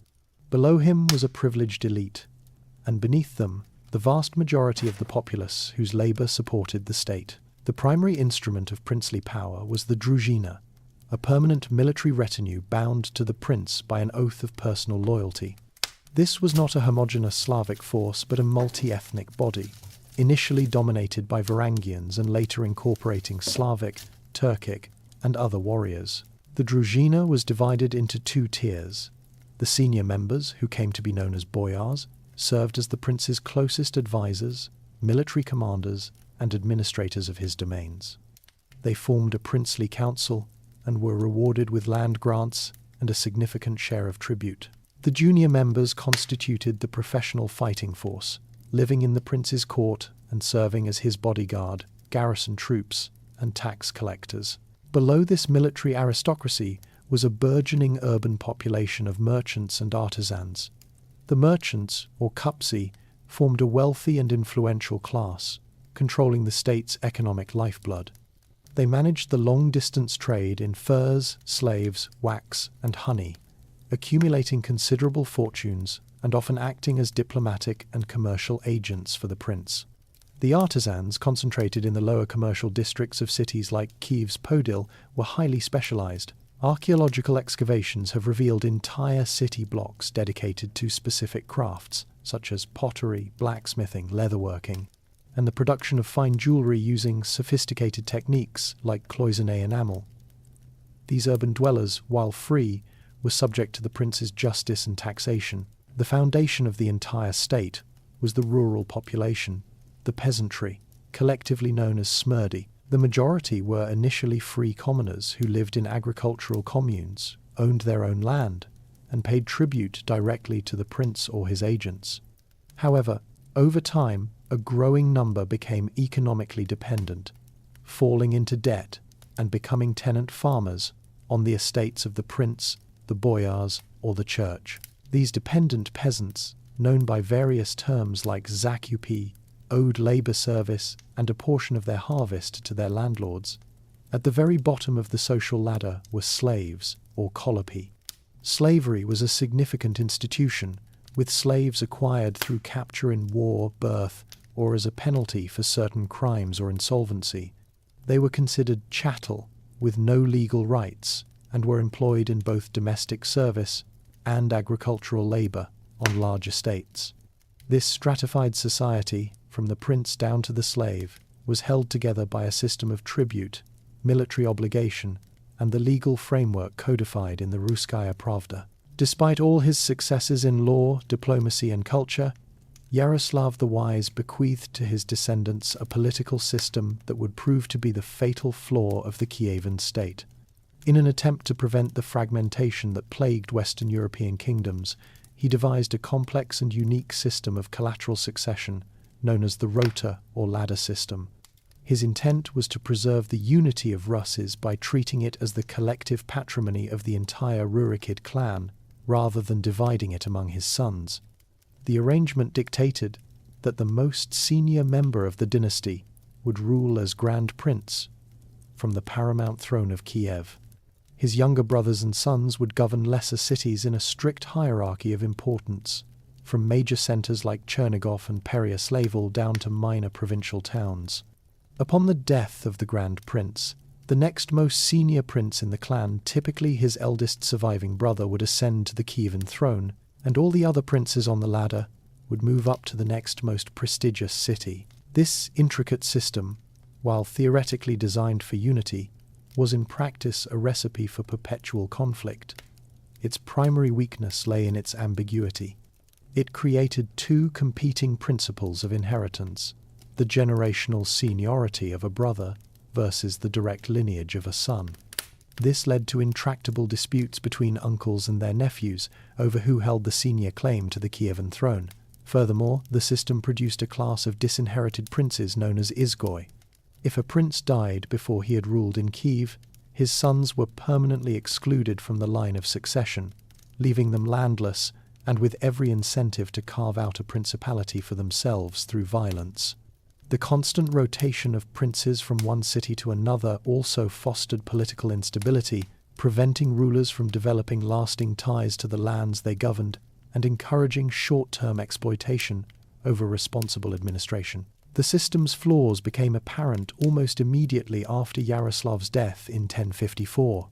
His three eldest sons, Izyaslav, Sviatoslav, and Vsevolod, initially attempted to rule as a triumvirate, but their cooperation soon dissolved into rivalry and open warfare. The second half of the 11th century was consumed by a series of brutal inter-princely conflicts, as brothers fought brothers and uncles battled nephews for control of key cities. These wars not only weakened the state internally, but also provided opportunities for external enemies, particularly the Cumans, to raid the southern frontiers with impunity. The principle of collective rule had failed, replaced by a cycle of civil war that institutionalized political fragmentation. Yaroslav's legacy was thus a paradox. His reign marked the zenith of Kievan power, but his plan for its continuation ensured its inevitable decline. By the end of the 11th century, the endless cycle of internecine warfare spawned by the rota system had brought the Kievan state to the brink of collapse. The constant shuffling of princes and the violent disputes between uncles and nephews had bled the land of resources and manpower, leaving the southern frontiers dangerously exposed to the devastating raids of the Cumans. In response to this existential crisis, the most influential Rurikid princes convened in 1097 at the town of Lubeck, on the Dnieper River. This gathering, prompted by the initiative of Vladimir Monomakh, then Prince of Pereyaslav, was not merely another temporary truce, but a fundamental attempt to restructure the political order. The princes recognized that Yaroslav's system of collateral succession was the root cause of their disunity and weakness. After prolonged deliberations, they reached a monumental and fateful decision. The Assembly of Princes formally abandoned the rota system. In its place, they enshrined the principle of hereditary patrimony, or otchina. The final declaration, as recorded in the primary chronicle, was stark and clear. Let everyone keep his own patrimony. This single phrase signaled a revolutionary shift in the political ideology of Rus. The concept of the land as a collective clan possession was officially dead. Henceforth, each major branch of the Rurikid dynasty would hold its principality as a fixed, hereditary possession to be passed down from father to son. Kiev, while retaining a degree of prestige, was no longer the ultimate prize in a dynastic ladder, but simply the patrimony of one specific princely line. The Council of Lübeck effectively legalized the political fragmentation that had been developing for decades. The ink on the agreement was barely dry, however, when its principles were brutally violated, demonstrating the deep-seated mistrust and ambition that the new system could not erase. Prince David Igorovich of Volhynia, with the complicity of the Kievan Grand Prince Sviatopolk II, captured Prince Vasilko of Terabovl and had him blinded. This act of treachery against one of their own, committed immediately after swearing oaths of unity, sent shockwaves through the princely class and triggered another round of punitive warfare, this time led by a furious Vladimir Monomakh to avenge the crime. While the council's immediate goal of ending princely strife failed spectacularly, its long-term structural impact was irreversible. It marked the formal end of the Kievan period as a unitary state and the beginning of the Age of Appanages, a long era in which Rus existed as a constellation of independent, often warring, principalities. The decision at Lübeck was a pragmatic recognition of reality, but it was a reality that sacrificed the ideal of a unified Rus for the sake of dynastic stability within separate, competing domains. Just as the Rus's princes formalized their own disunity, a new and formidable power consolidated its hold over the southern steppe, replacing the Pechenegs as the primary external threat to the Kievan state. This was the Cuman-Kipchak Confederation, a Turkic-speaking people known to the Rus as the Polovtsi. Their arrival in the Pontic steppe in the mid-11th century marked the beginning of nearly 2 centuries of relentless pressure on the southern principalities. Unlike the Khazars, the Cumans did not build a centralized state but existed as a fluid confederation of nomadic hordes, each led by a Khan. Their society was entirely oriented around nomadic pastoralism and warfare, a mobile existence that made them an unpredictable and persistent danger. Their military strength was based on large formations of light cavalry, composed of highly skilled horse archers who could shower an enemy with arrows from a distance before closing in for a final charge with sabers and lances. They perfected hit-and-run tactics, avoiding pitched battles against superior infantry, and instead focusing on surprise raids and ambushes. The objective of Cuman warfare was not territorial conquest, but systematic plunder. Their raids, which became an annual scourge upon the principalities of Kiev, Pereyaslav, and Chernigov, were designed to seize the 2 most valuable commodities of the frontier, livestock and people. The capture of slaves, known as polon, was a primary economic driver for the Cuman hordes, as these captives were sold in the great slave markets of the Crimea and the Near East. These attacks were devastatingly effective, draining the southern Rus's lands of their population and agricultural wealth. Villages were burned, harvests were destroyed, and entire districts were depopulated, as Slavic settlers fled northward to the relative safety of the forested interior. The constant threat paralyzed long-distance trade, making the southern stretches of the Dnieper route exceptionally hazardous and contributing directly to the economic decline of Kiev. The Cuman menace was exacerbated by the political fragmentation of Ruses. The Rurikid princes, preoccupied with their own dynastic struggles, were often unable or unwilling to mount a unified defense. In a cynical turn, they frequently did the opposite, hiring Cuman warbands as mercenaries in their wars against each other. Ambitious princes would forge temporary alliances with Cuman Khans, unleashing them upon the lands of their own relatives in exchange for military support. This practice not only intensified the destruction, but also gave the Cumans intimate knowledge of Rus's military weaknesses and political divisions. While Vladimir Monomakh would later lead a series of successful campaigns deep into the steppe, these were temporary victories. The relationship remained volatile, punctuated by periods of trade and even strategic intermarriage between princely and Khanate families. But the underlying reality was one of attrition. The Polovtsian menace was a bleeding wound that the divided Rus could never fully heal, accelerating the shift of power away from the exposed south. In the twilight of Kievan unity, one figure emerged who temporarily reversed the course of decline and embodied the ideal of a just and powerful prince: Vladimir Monomakh. Grandson of both Yaroslav the Wise and the Byzantine Emperor Constantine IX Monomachos, Monomakh combined Slavic martial prowess with a sophisticated understanding of Orthodox Christian statecraft. For decades, while serving as Prince of Pereyaslav and Chernigov, he was the principal architect of Rus's defense against the Cumans. Unlike his contemporaries, who often engaged in defensive warfare or used the nomads as allies, Monomakh advocated for and led a series of major offensive campaigns deep into the steppe. He understood that the only effective strategy was to destroy the Cuman winter camps Stanovisha, disrupting their pastoral economy and breaking their capacity for large-scale raids.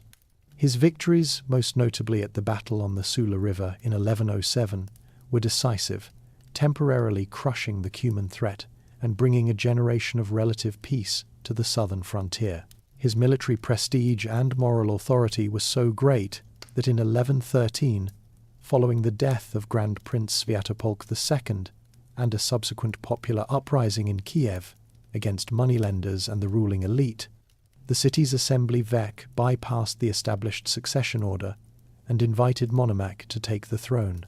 His reign as Grand Prince from 1113 to 1125 represented the last period of unified rule for the Kievan state. He enforced his authority over the other princes through a combination of diplomacy, strategic marriages, and overwhelming military force, successfully holding the fragmenting realm together through the sheer power of his personality. He also enacted social reforms, including a charter that limited the interest rates charged by moneylenders, directly addressing the grievances that had brought him to power. Monomakh's most enduring legacy is a unique literary work known as the Instruction, or Pusheni, written for his sons. Part autobiography, part political testament, and part moral guide, the document provides an unparalleled window into the worldview of a 12th century Rus ruler. In it, he recounts his 83 major military campaigns and his personal ethos of leadership.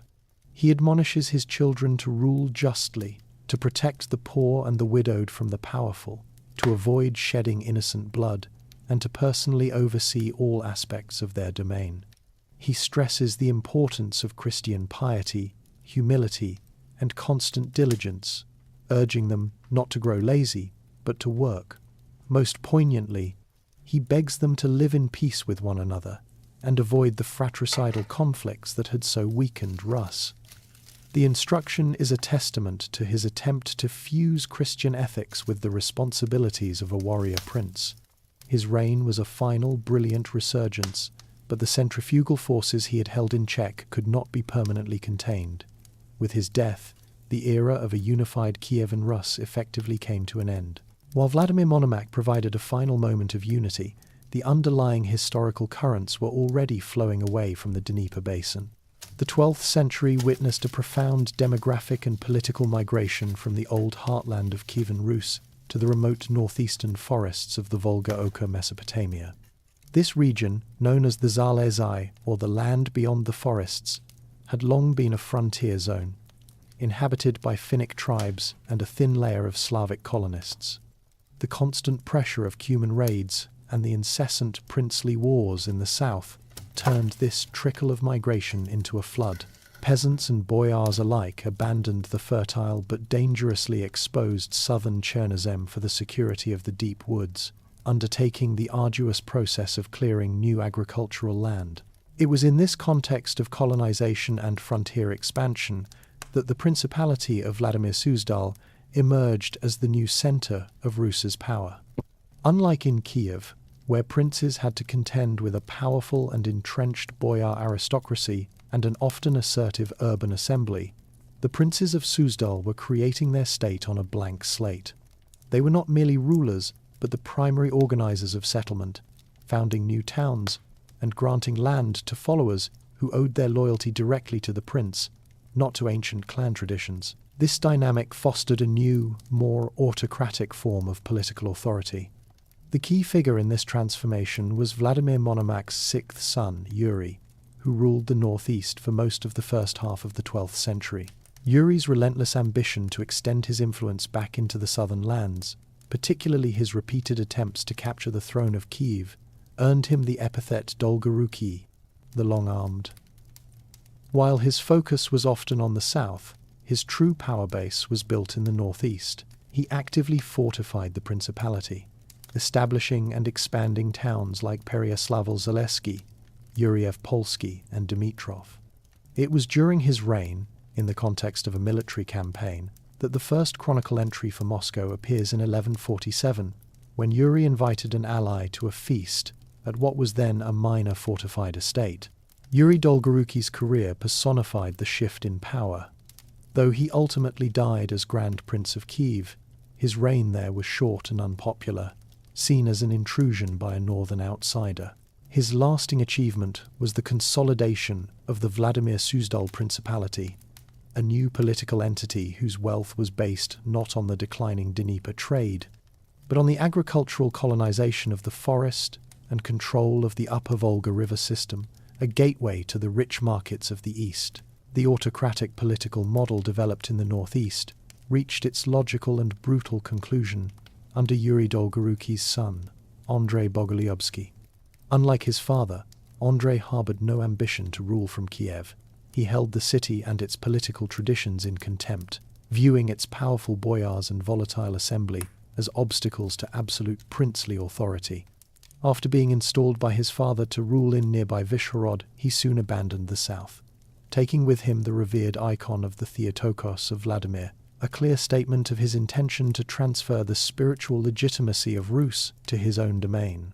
His focus was singular: to establish the city of Vladimir as the undisputed political and religious capital, supplanting Kiev in both prestige and power.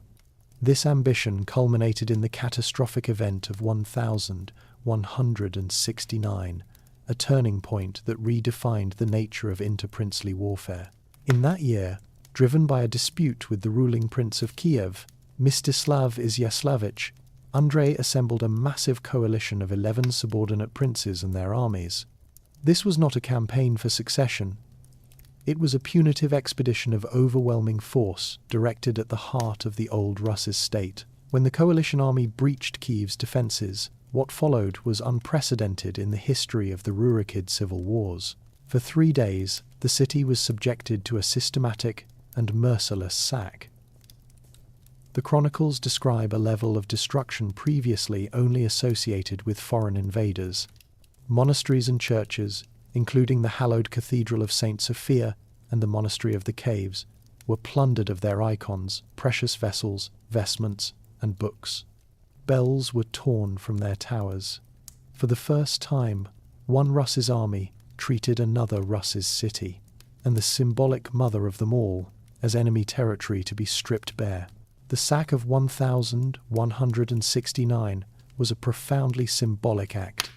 After the pillaging was complete, Andrei Bogolyubsky did not claim the Kievan throne for himself.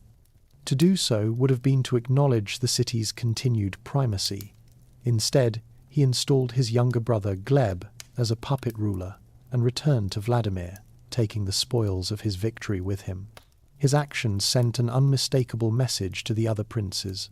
The title of Grand Prince of Kiev was now a subordinate position, and true authority resided in the northeast.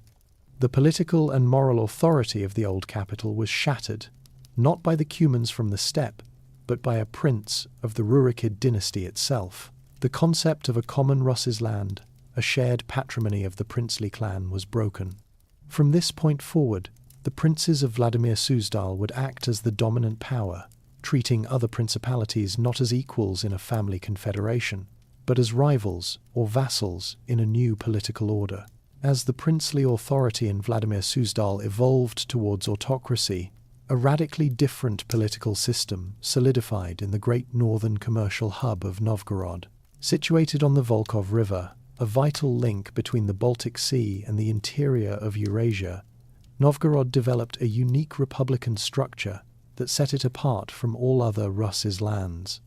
While other principalities were the patrimonies of Rurikid princes, Novgorod asserted its own sovereignty, famously referring to itself as Lord Novgorod the Great. The cornerstone of its political life was the Vech, a city assembly that held ultimate authority. In theory, the Veche comprised all free-born male heads of households, who were summoned to the main square by the ringing of a great bell. In practice, it was dominated by the powerful boyar clans and the wealthy merchant elite, who controlled the city's economic life and could mobilize their own retainers to influence decisions. This assembly held the power to declare war and peace, enact laws, and, most critically, to hire and dismiss the city's prince. The role of the prince in Novgorod was fundamentally different from that of his counterparts. He was not a sovereign ruler, but a hired military commander, invited by the Veche to lead the city's armies and serve as a symbol of justice. His powers were strictly circumscribed by a formal contract or ryad, which he had to swear to upon taking office. The prince was forbidden from owning land within Novgorodian territory, a measure designed to prevent him from establishing an independent power base. He could not collect tribute on his own authority or engage in trade, ensuring his economic dependence on the salary paid by the city. Furthermore, he was required to reside in a fortified court, the Gorodoshi, located outside the main city walls, a physical separation that reinforced his status as an outsider in the service of the Republic. If a prince overstepped his authority or proved militarily incompetent, the Vech would unceremoniously show him the road, expelling him and inviting another candidate, typically from a rival princely line, to maintain a balance of power. The foundation of Novgorod's unique political system was its vast commercial empire. The city's wealth was not primarily derived from agriculture, but from the lucrative fur trade.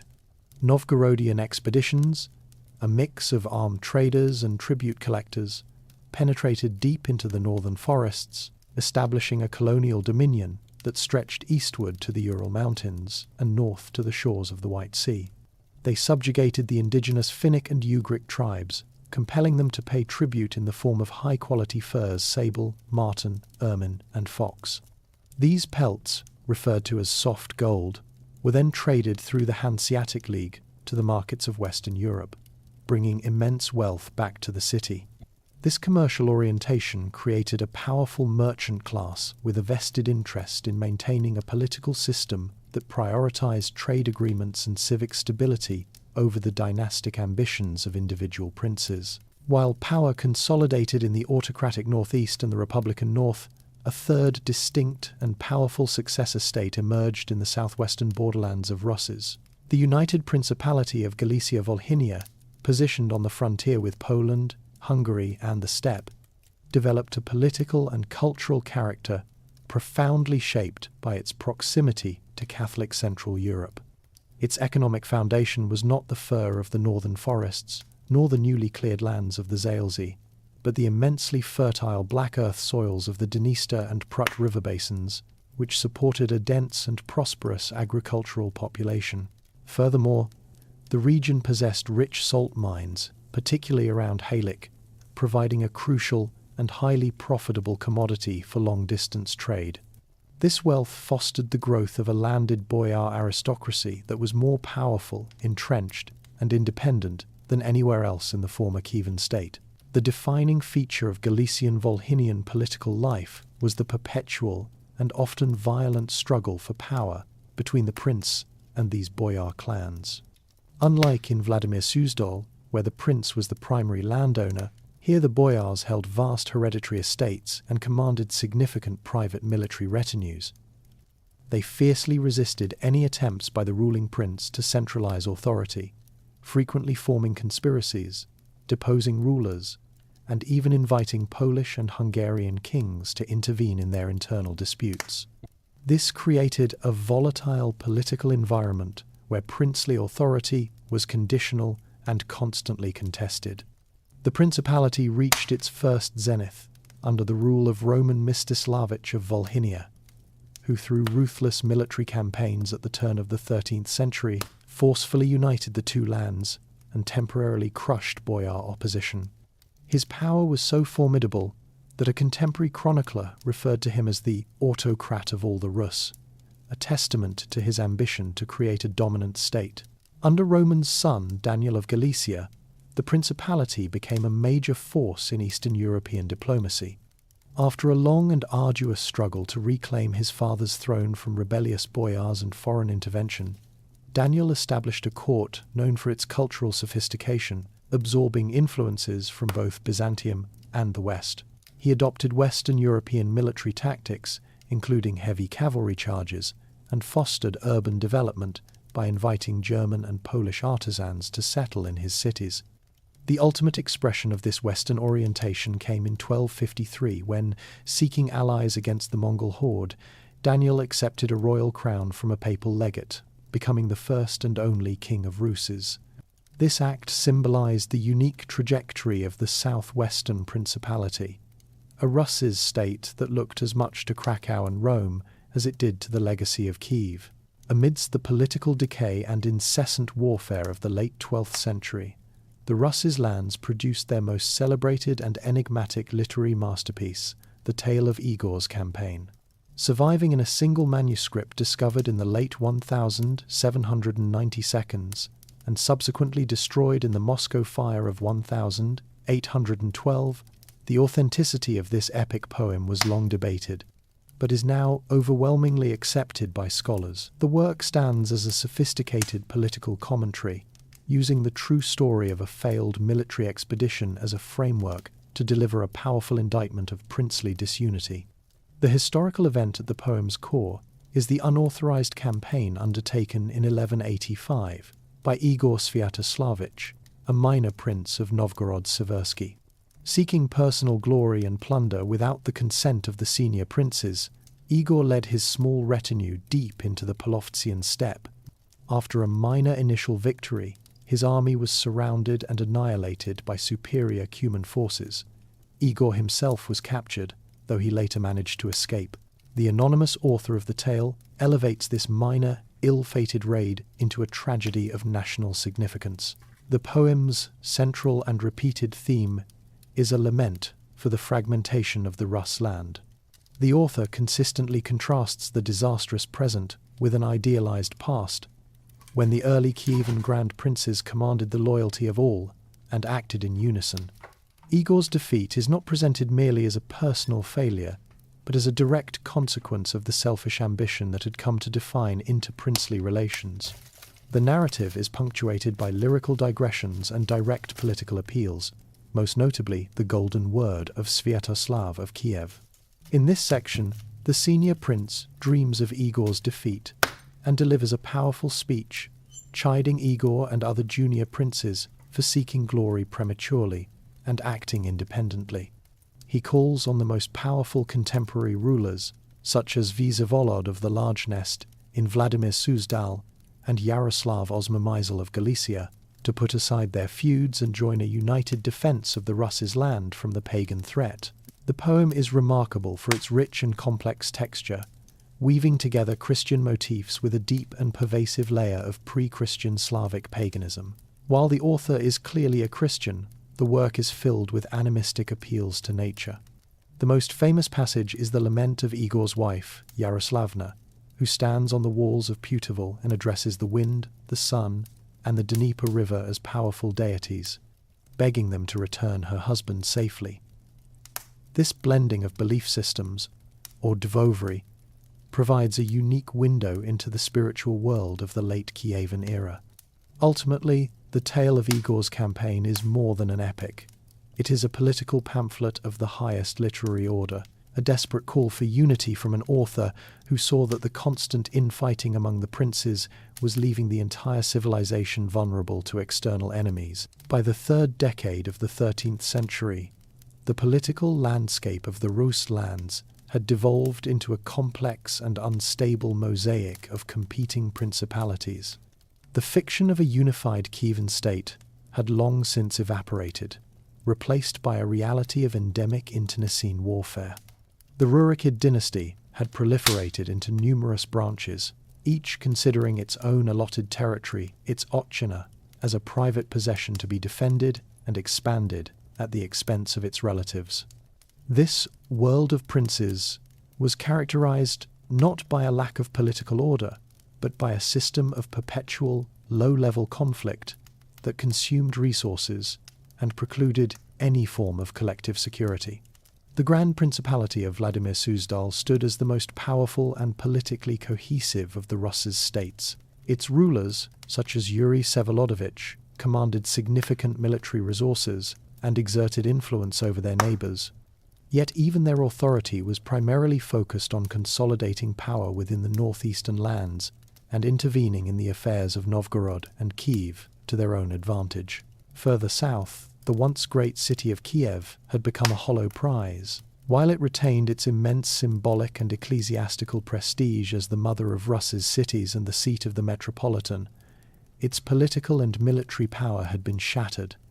The city and its surrounding lands became a pawn in the struggles of more powerful princes from Susdalia, Chernigov, and Volhynia, who would seize the Kievan throne to claim the honorific title of Grand Prince, only to be driven out by a new rival a few years later.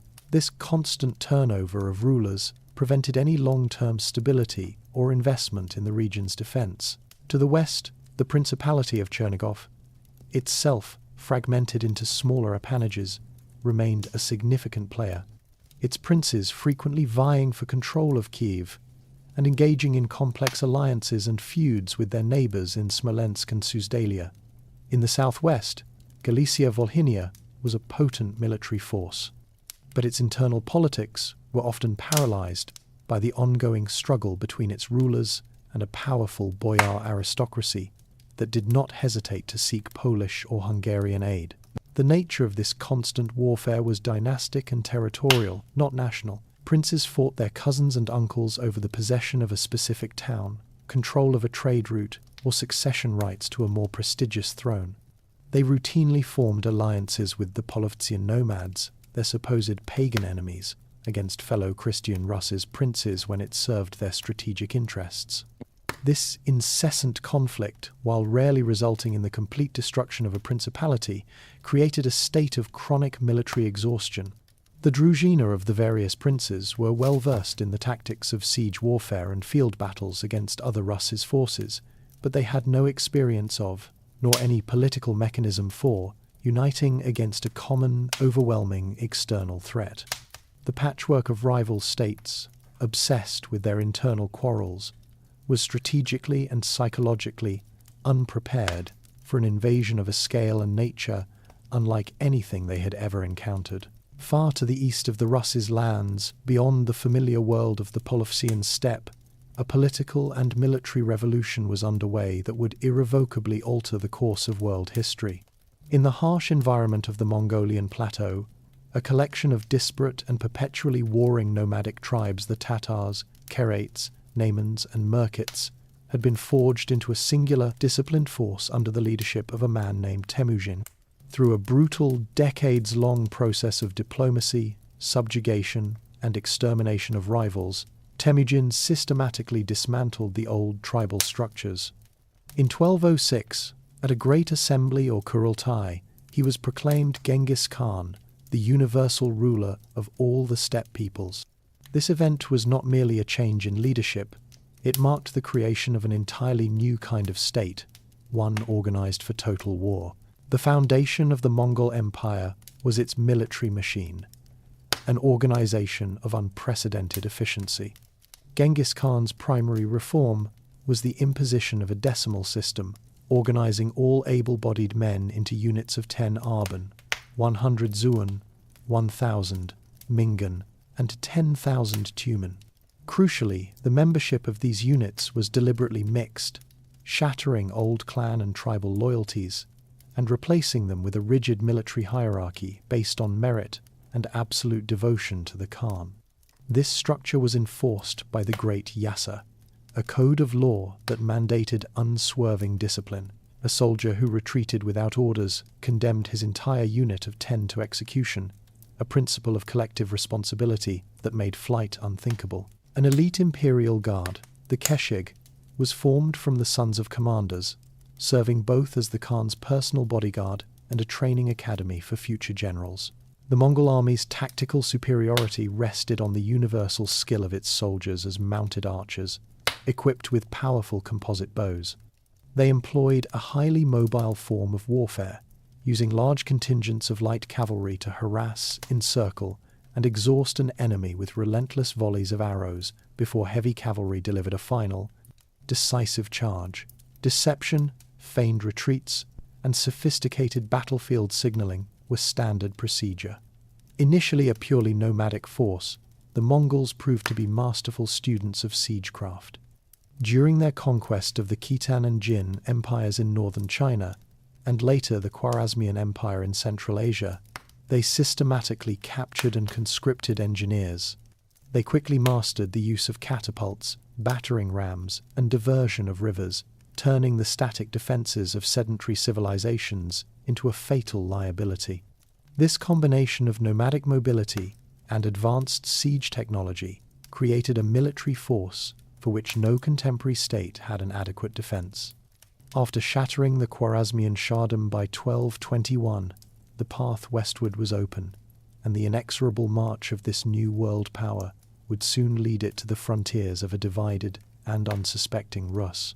The first collision between the Mongol war machine and the Rus occurred not as an invasion, but as the final act of a vast reconnaissance expedition. After the destruction of the Khwarezmian Empire, Genghis Khan had dispatched 2 of his most brilliant generals, Jebei and Subutai, on a great raid around the Caspian Sea. This force of approximately 20,000 horsemen swept through the Caucasus, shattering the armies of the Georgians and Alans before emerging onto the Polovtsian steppe. The Cumans, under their Khan Khoten, were swiftly defeated, and the survivors fled westward, bringing terrifying news of an unknown and seemingly invincible foe.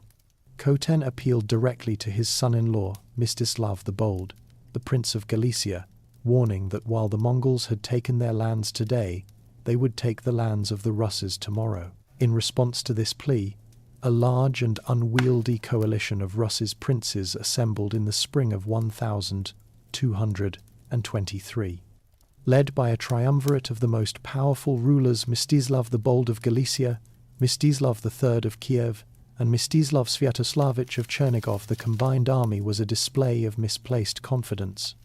Lacking any unified command, the princes acted more as rivals than allies, each seeking to gain the most glory. When Mongol envoys arrived at their camp, stating they had no dispute with the Rus and were only pursuing their Cuman enemies, the princes made a fatal error in judgment. Viewing the envoys as spies and holding them in contempt, they had them all executed. This act was a profound violation of Mongol custom and guaranteed a battle to the death. The Mongol force, vastly outnumbered, employed its signature tactic, the feigned retreat. For 9 days, Subutai's light cavalry lured the pursuing Russes and Cuman army deeper and deeper into the open steppe. The Russes' princes, eager for a decisive confrontation, raced ahead recklessly, their formations becoming dangerously stretched out and disorganized over the long chase. On the 31st of May 1223, on the banks of the Kalka River, Subutai sprung his trap. The Mongol vanguard suddenly turned, and the main body of their army, including fresh heavy cavalry, appeared as if from nowhere and slammed into the exhausted and disordered Russes' vanguard. The Cuman contingent, positioned at the front, broke almost immediately, their panicked flight crashing back into the advancing Russes' columns and sowing chaos. The battle devolved into a slaughter.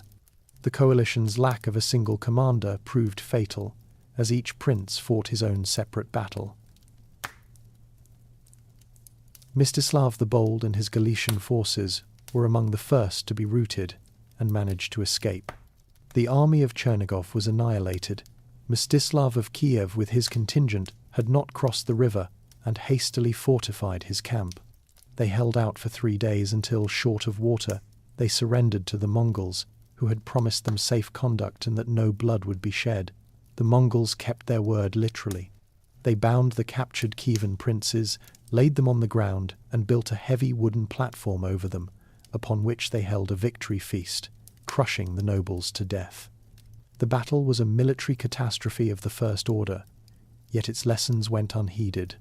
Having completed their reconnaissance, Jebe and Subutai simply turned their forces eastward and vanished back into the steppe, leaving the Rus's princes to their familiar quarrels, utterly oblivious to the true nature of the storm that was to come. For 14 years after the catastrophe at the Kalka River, an ominous silence settled over the eastern steppe.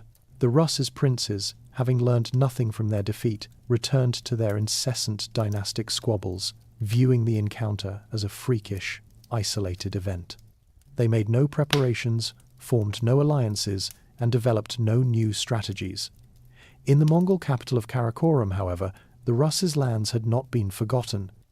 At the Great Kurultai of 1235, the conquest of the Western peoples was formally decreed as the next grand imperial objective. Command was given to Batu, a grandson of Genghis Khan, but the true architect of the campaign was the aging but still brilliant General Subutai, the victor of Kalka. This was to be no mere raid, but a full-scale invasion of subjugation, meticulously planned and massively resourced, involving an estimated 120000 to 150000 soldiers drawn from across the Mongol Empire. The campaign's most innovative aspect was its timing. Subutai deliberately chose to launch the main assault in the winter of 1237, a decision that confounded Rus's strategic expectations. Traditional steppe warfare ceased during the harsh winters, but the Mongols turned this limitation into a decisive advantage. They used the vast network of frozen rivers and streams as ice highways, allowing their cavalry and heavy siege equipment to move with incredible speed through the dense, snow-covered forests of northeastern Rus, bypassing the fortified watchposts and impassable mud that would have hindered a summer campaign. Before striking the Russes, the Mongols first secured their flank by annihilating the Volga-Bulgar kingdom in 1236, removing a potential threat and establishing a forward base. In December 1237, the storm broke over the Principality of Ryazan. Mongol envoys appeared before the city walls with a stark demand, a tithe of everything, from princes to peasants, horses to silver. The princes of Ryazan defiantly refused, famously responding, "When we are all dead, you may have the whole." The Mongol response was immediate and overwhelming. After a siege of only 6 days, their engineers, using catapults and battering rams, breached the wooden walls. The city was systematically erased. The entire population, including the ruling family, was put to the sword in a calculated act of terror designed to paralyze the will of other principalities. The Grand Prince of Vladimir, Yuriy Vsevolodovich, ignored Ryazan's pleas for aid, choosing to defend his own lands. As the remnants of Ryazan's army were annihilated in a field battle, the Mongol horde advanced, moving with terrifying swiftness along the frozen Oka River toward the heart of the Suzdalian lands. The full-scale invasion had begun, and its opening act demonstrated a level of strategic planning and ruthless efficiency for which the fragmented Russ's world had no answer. Following the complete obliteration of Ryazan, the Mongol army advanced with relentless speed into the core of the Vladimir Suzdal Principality. The minor fortress of Moscow, then a small trading outpost under the command of a son of the Grand Prince, was the next to fall in January 1238. Its simple wooden ramparts offered little resistance to the sophisticated siege techniques of the Mongols, and after a brief assault lasting only a few days, the town was taken and its inhabitants slaughtered. The main prize, however, was the grand capital itself, Vladimir. This city was the political, religious, and cultural heart of northeastern Russes, boasting magnificent white stone fortifications and cathedrals, including the celebrated Cathedral of the Dormition. Grand Prince Yuri Vsevolodovich, having failed to aid Ryazan, had left the capital with a small garrison under his son's command while he went north to gather a larger army, a fatal strategic miscalculation. In early February 1238, Batu Khan's forces reached and encircled Vladimir. The assault was a textbook example of Mongol siege warfare. A dense barrage from catapults rained down stones and incendiary projectiles, while massive battering rams concentrated their force on the main gates. The defenders, though courageous, were overwhelmed by the sheer scale and technical superiority of the attack. Within a few days, the outer city was breached. The final stand took place in the inner citadel. The Grand Princess, along with her sons, daughters-in-law, and other nobles, took refuge in the upper choir of the Cathedral of the Dormition. The Mongols, showing no reverence for the sacred site, piled wood around the stone church and set it ablaze. The entire royal family and the citizens who had sought sanctuary with them perished in the fire, a horrific event recorded in stark detail by surviving chroniclers. The city of Vladimir was then subjected to a systematic massacre and thorough plunder, its great churches looted and its population virtually annihilated. The fall of the capital was not an isolated event. Separate Mongol detachments, operating with devastating coordination, fanned out across the principality, capturing and destroying 14 other fortified cities in the month of February alone. Major centers like Suzdal, Perezlavl-Zaleski, Rostov, and Tver were all taken in rapid succession, each siege ending in the same pattern of overwhelming assault followed by mass slaughter and destruction. The campaign against northeastern Rus was not a simple conquest. It was a demographic and political cataclysm. Within 2 months, the most powerful and prosperous of the Rus's principalities had been reduced to a landscape of smouldering ruins, its leadership exterminated, and its military capacity utterly shattered. The overwhelming power and calculated ruthlessness of the Mongol army had been demonstrated beyond any doubt. After the systematic ruin of the northeastern principalities, the Mongol war machine paused to consolidate its gains before turning south. In the spring of 1239, the campaign resumed with the capture and destruction of Pereyaslav and the great city of Chernigov, leaving the path to the ancient capital of Rus completely exposed. A Mongol vanguard under Mongol, another of Genghis's grandsons, soon appeared before the hills of Kiev.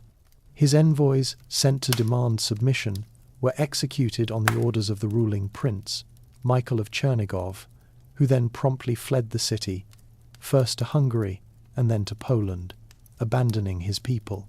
With Michael's flight, control of the city passed to Danilo, Prince of Galicia-Volhynia, who was not present but installed his trusted commander, the Voivode Dimitar, to organize the defense of the beleaguered capital. In the late autumn of 1240, the main Mongol army, commanded by Batu Khan himself, arrived and enveloped the city. The sheer scale of the force was overwhelming. A contemporary chronicler noted that the creaking of their countless carts, the lowing of their herds, and the neighing of their horses was so loud that it was impossible to hear a human voice. The siege began immediately. The Mongols, recognizing the city's formidable natural defenses on its high riverbank, concentrated their entire siege train of stone-throwing catapults against a single section of the city's wooden fortifications near the Polish Gate, where the terrain was flattest. For days, a relentless bombardment battered the walls, a barrage that continued day and night without pause. Under this constant assault, the wooden ramparts and earthen walls eventually gave way, and the Mongols poured through the breach into the city. The fighting in the streets was ferocious, but the outcome was never in doubt. The surviving defenders, led by the wounded Dimitar, were pushed back from the main city into the ancient citadel, the core of Yaroslav the Wise's city. They made their final desperate stand in and around the magnificent stone Cathedral of the Tithes, the first great church of Rus. Citizens and soldiers crowded into the sanctuary and climbed onto its galleries and roof for a last defense. The weight of so many desperate people, combined with the structural damage from the ongoing assault, proved too much for the 250-year-old structure. Its walls and roof collapsed, burying the last of Kiev's defenders in its ruins. The city was then subjected to a methodical and complete destruction. Archaeological excavations in the 20th century have confirmed the chronicler's accounts, revealing thick layers of ash and rubble, and mass graves filled with skeletons showing clear evidence of violent death. Of the estimated 50,000 inhabitants, only a fraction survived. The mother of all Rus cities, the heart of the old civilization, was effectively annihilated, a catastrophic blow that marked the definitive end of the Kievan era. Following the Great Western Campaign, the Mongol armies did not occupy the forested lands of Rus in a conventional sense. Their nomadic society was ill-suited to the northern climate and terrain. Instead, Batu Khan withdrew his forces to the familiar environment of the Pontic-Caspian steppe, establishing the administrative center for a new Mongol successor state. This entity, which would become known as the Ulus of Jochi, or more famously as the Golden Horde, was founded with its capital at Sarai on the lower Volga River. The location was strategically brilliant, situated on the nexus of major trade routes connecting East Asia, the Middle East, and Europe, allowing the Khans to control and tax the flow of goods while administering their vast domain from a mobile pastoralist base. From this new center of power, the Mongols imposed a system of domination over the conquered Rus principalities that would last for nearly 2.5 centuries, a period later known as the Mongol or Tatar Yoke. The system was not one of direct rule, but of vassalage, designed for maximum resource extraction with minimum administrative burden. The surviving Rus's princes were allowed to retain their thrones, but their authority was no longer hereditary or sovereign.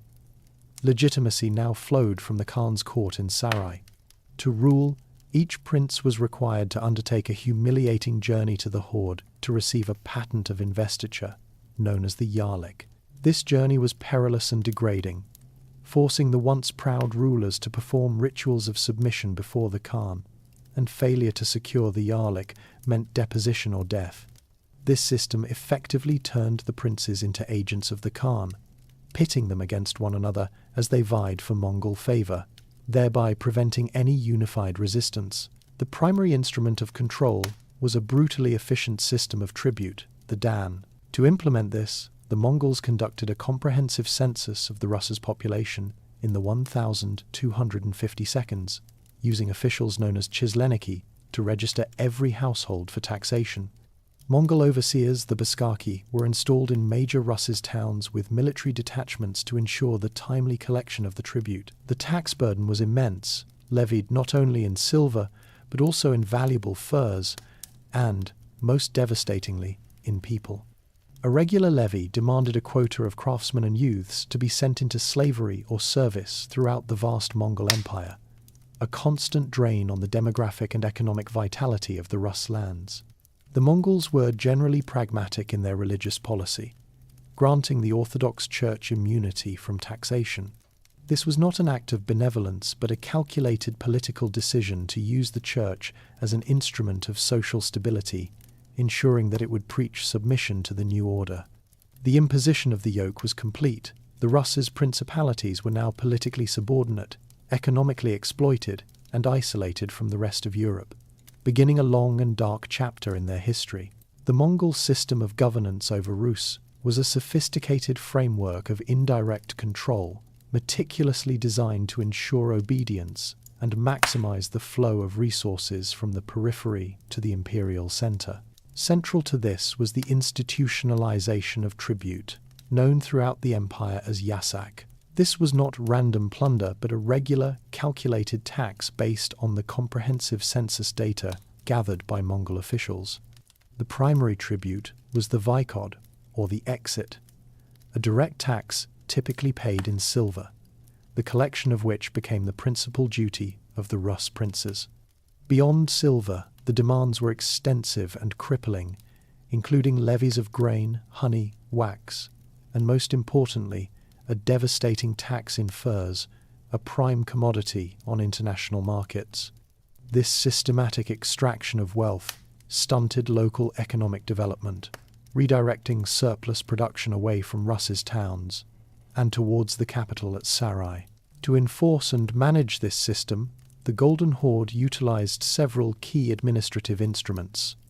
The first was the Mongol postal relay system, the YAM. This network of stations, established along all major routes, was equipped with provisions and fresh horses, allowing Mongol envoys and officials to travel with incredible speed. A message from Sarai could reach any Rus's capital in a fraction of the time a local prince could travel the same distance, enabling the Khan to project authority, deliver commands, and receive intelligence with unparalleled efficiency. The Rus's population was forced to maintain these stations, providing the horses, food, and labor, making them unwilling participants in the infrastructure of their own subjugation. The second instrument was the constant threat of punitive expeditions. Any town that delayed its tribute payment or questioned the authority of a Mongol official could expect a swift and brutal military response, a lesson the Russes had learnt at great cost during the initial invasion. Politically, the cornerstone of Mongol domination was the Yarlik, the patent of investiture granted by the Khan. No prince could legally rule without this document, a reality that fundamentally altered the nature of political power in Rus.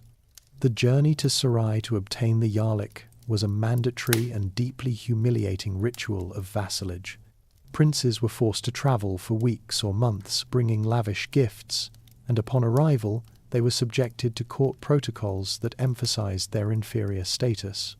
They often had to wait for long periods, engaging in court intrigue and offering bribes to influential Mongol nobles to secure an audience with the Khan.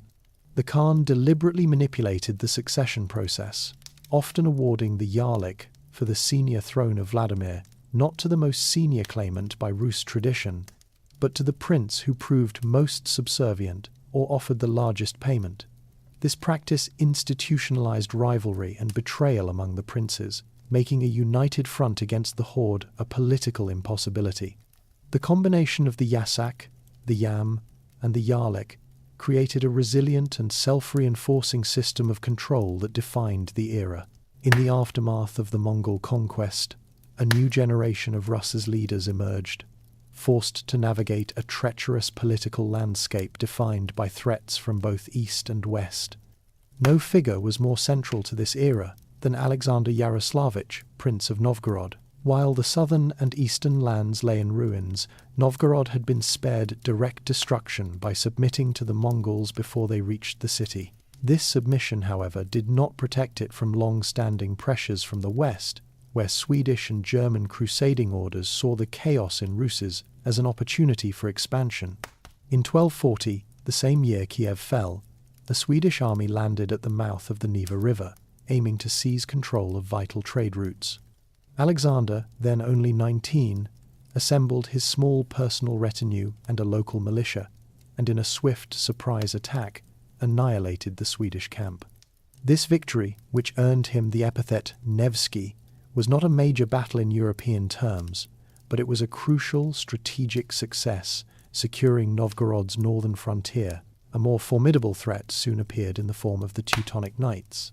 This disciplined military order, dedicated to expanding Catholic Christendom by force, captured the fortress of Pskov and began raiding Novgorodian territory.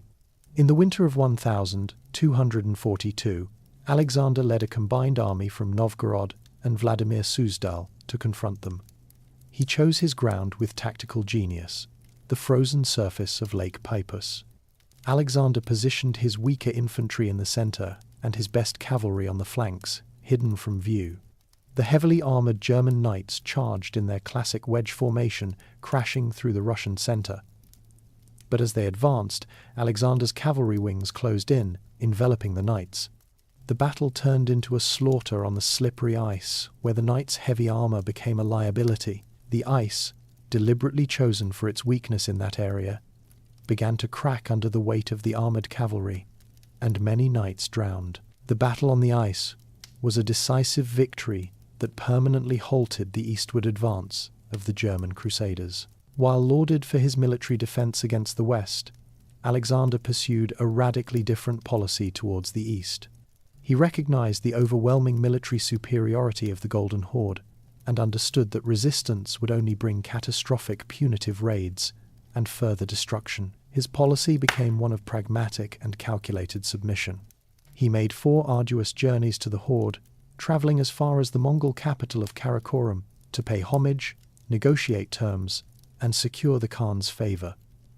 He diligently collected the Mongol tribute and, in a deeply controversial move, used his authority to help Mongol officials suppress an anti-tax uprising in Novgorod in 1259, an act that prevented the city's certain destruction. By accepting the role of the Khan's loyal vassal, he secured the senior patent, or Yarlik, for the Grand Principality of Vladimir, making him the most powerful prince in Rus.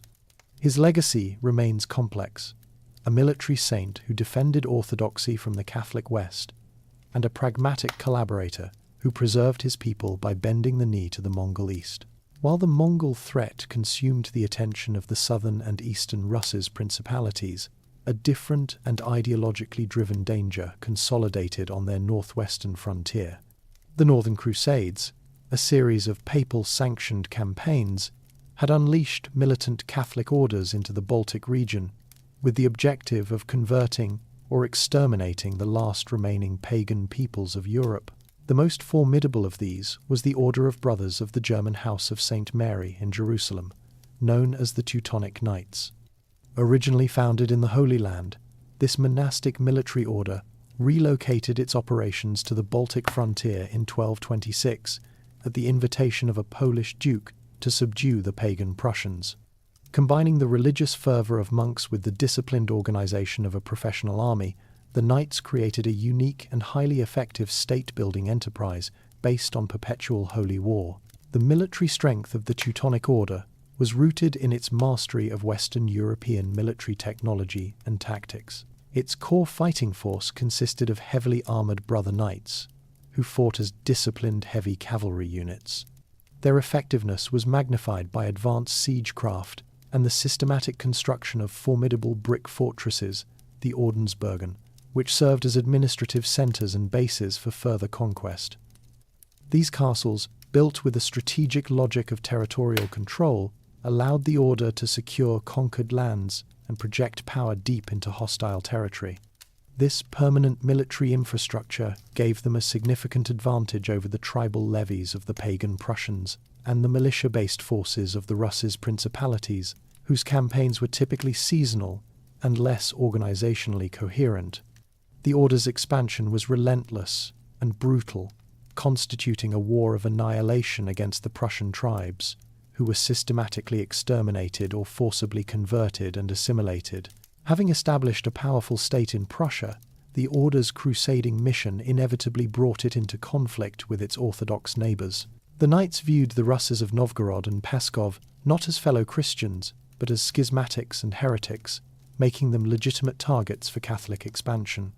The religious divide provided a potent ideological justification for territorial aggression aimed at controlling the lucrative Baltic trade routes. This struggle was not merely for land, but for spiritual dominance, a clash between two competing forms of Christendom.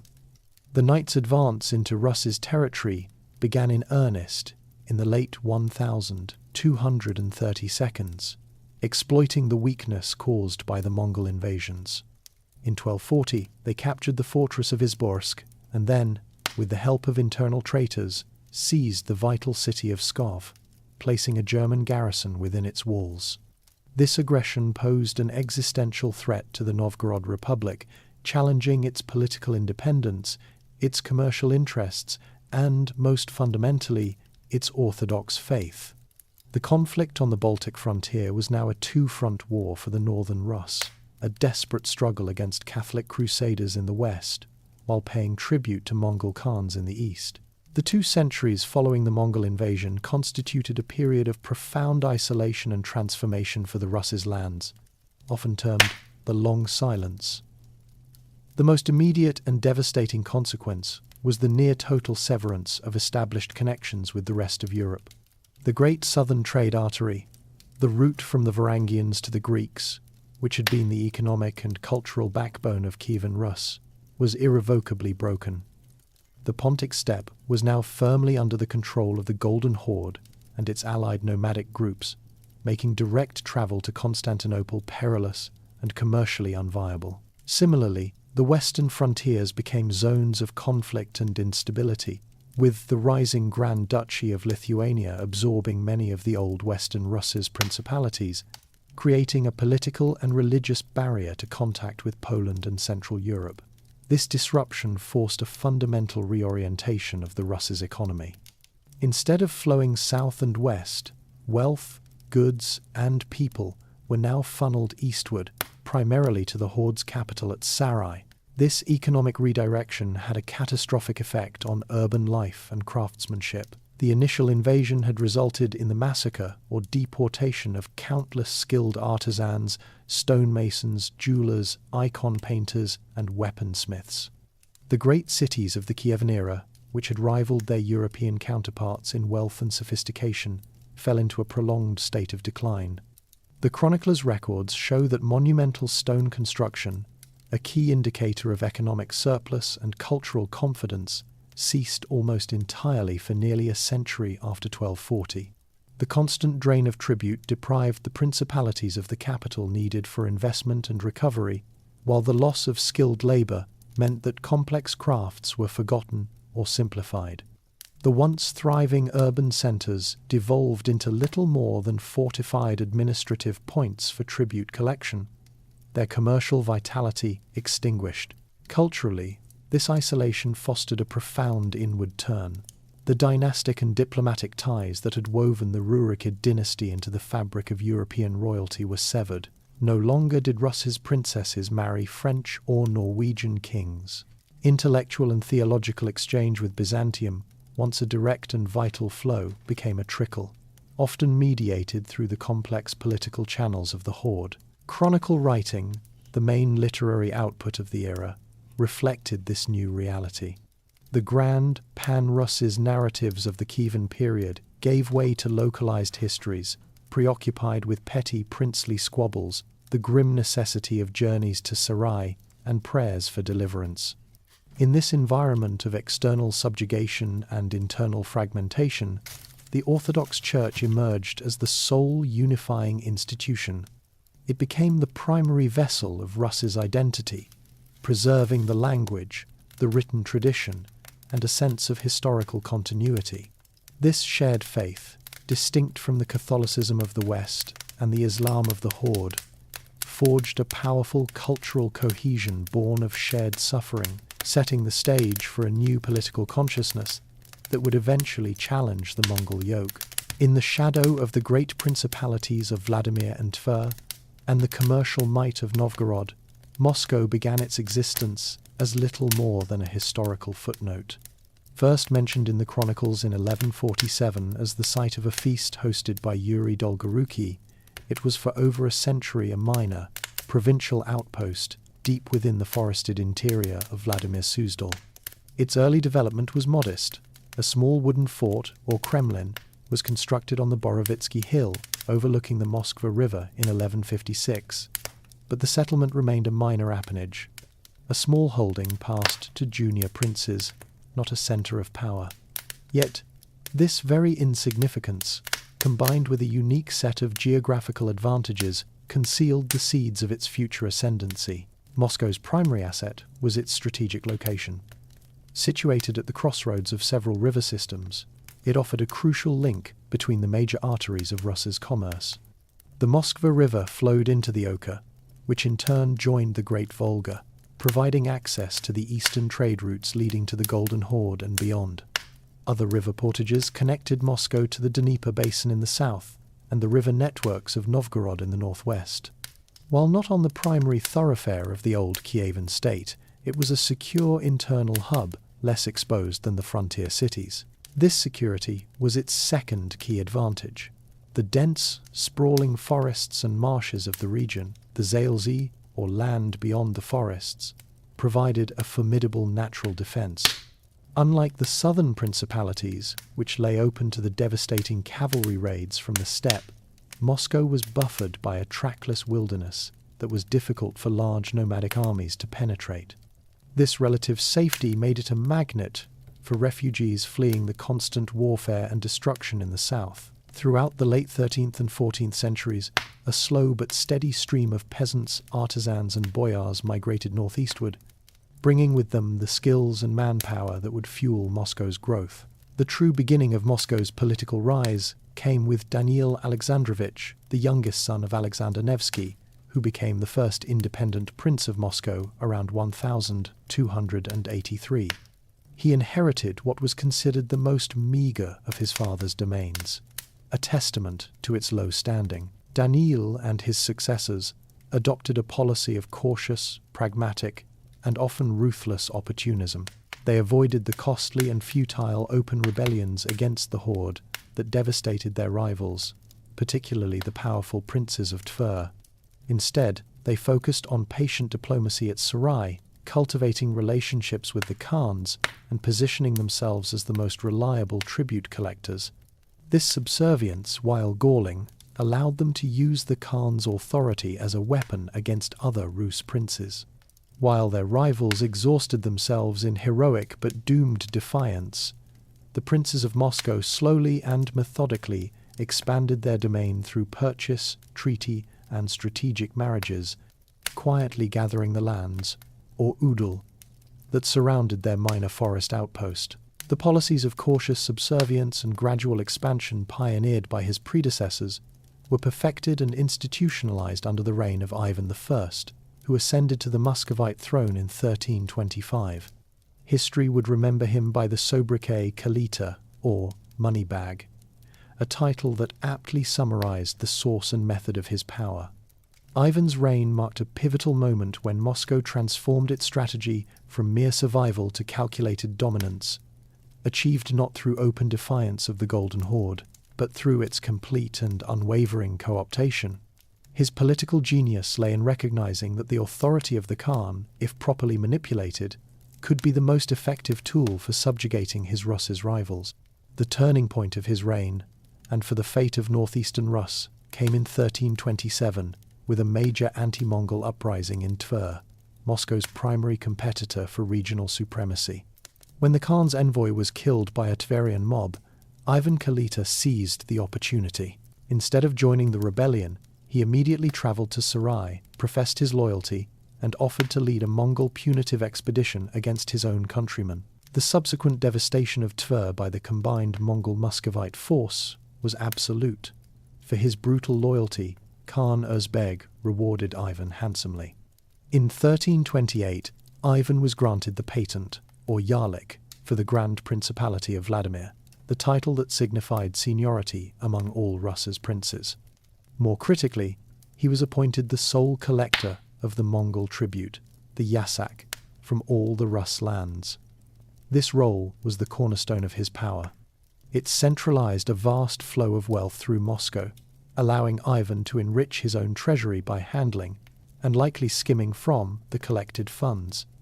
It also fundamentally altered the political hierarchy. Other Rus's princes were now forced to deal with Moscow as the intermediary to the horde, diminishing their autonomy and increasing their dependence on Ivan's favor. With the Khan's backing, any resistance to Moscow's authority could be portrayed as resistance to the Mongols themselves, with predictably catastrophic consequences for the dissenter. Having secured financial and political supremacy, Ivan executed his second masterful stroke.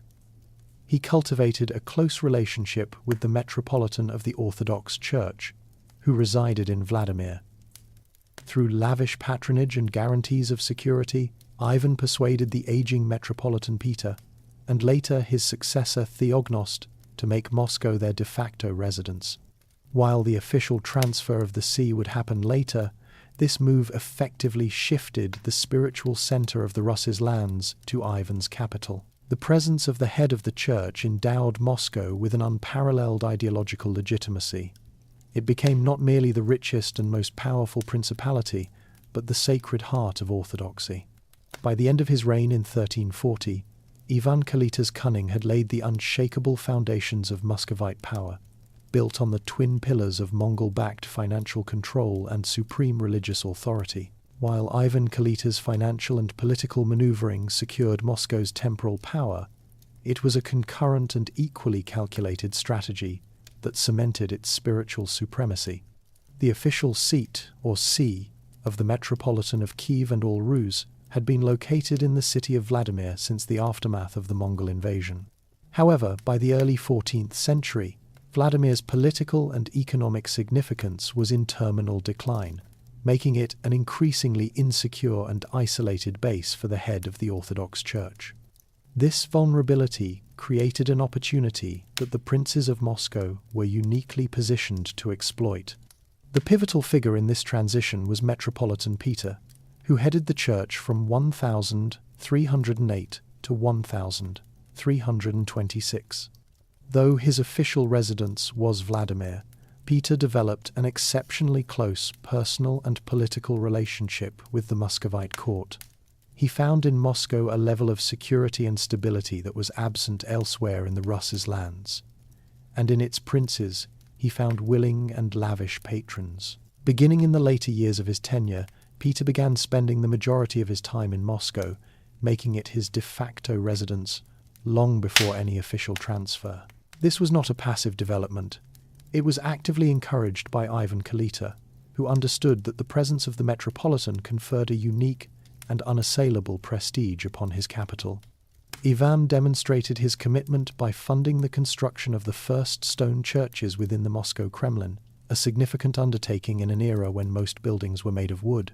Critically, at Peter's request, Ivan laid the foundation for a new cathedral of the Dormition in 1326, explicitly intended to serve as the new mother church of Rus. Metropolitan Peter died before its completion, and, in a move of immense symbolic importance, was buried within the walls of the unfinished cathedral in Moscow, not in Vladimir. This act effectively consecrated Moscow as the new spiritual center. Peter's successor, Theognost, formalized the arrangement. Finding the precedent set and recognizing Moscow's clear political ascendancy, he established his permanent residence and administrative chancellery there upon taking office in 1328. This relocation, while pragmatic, had profound ideological consequences.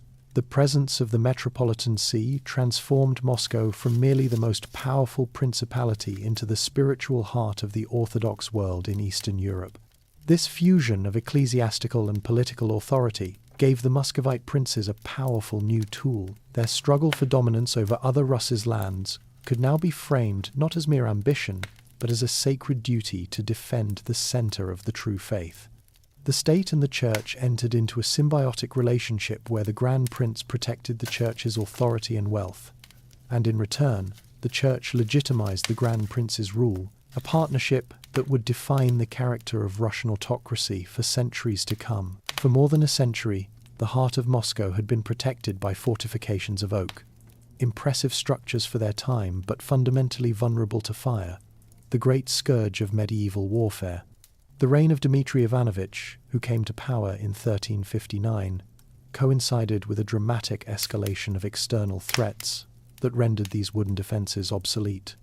While the Golden Horde remained the ultimate arbiter of power, a more immediate and aggressive challenge arose from the west in the form of the rapidly expanding Grand Duchy of Lithuania under its formidable ruler, Algirdas.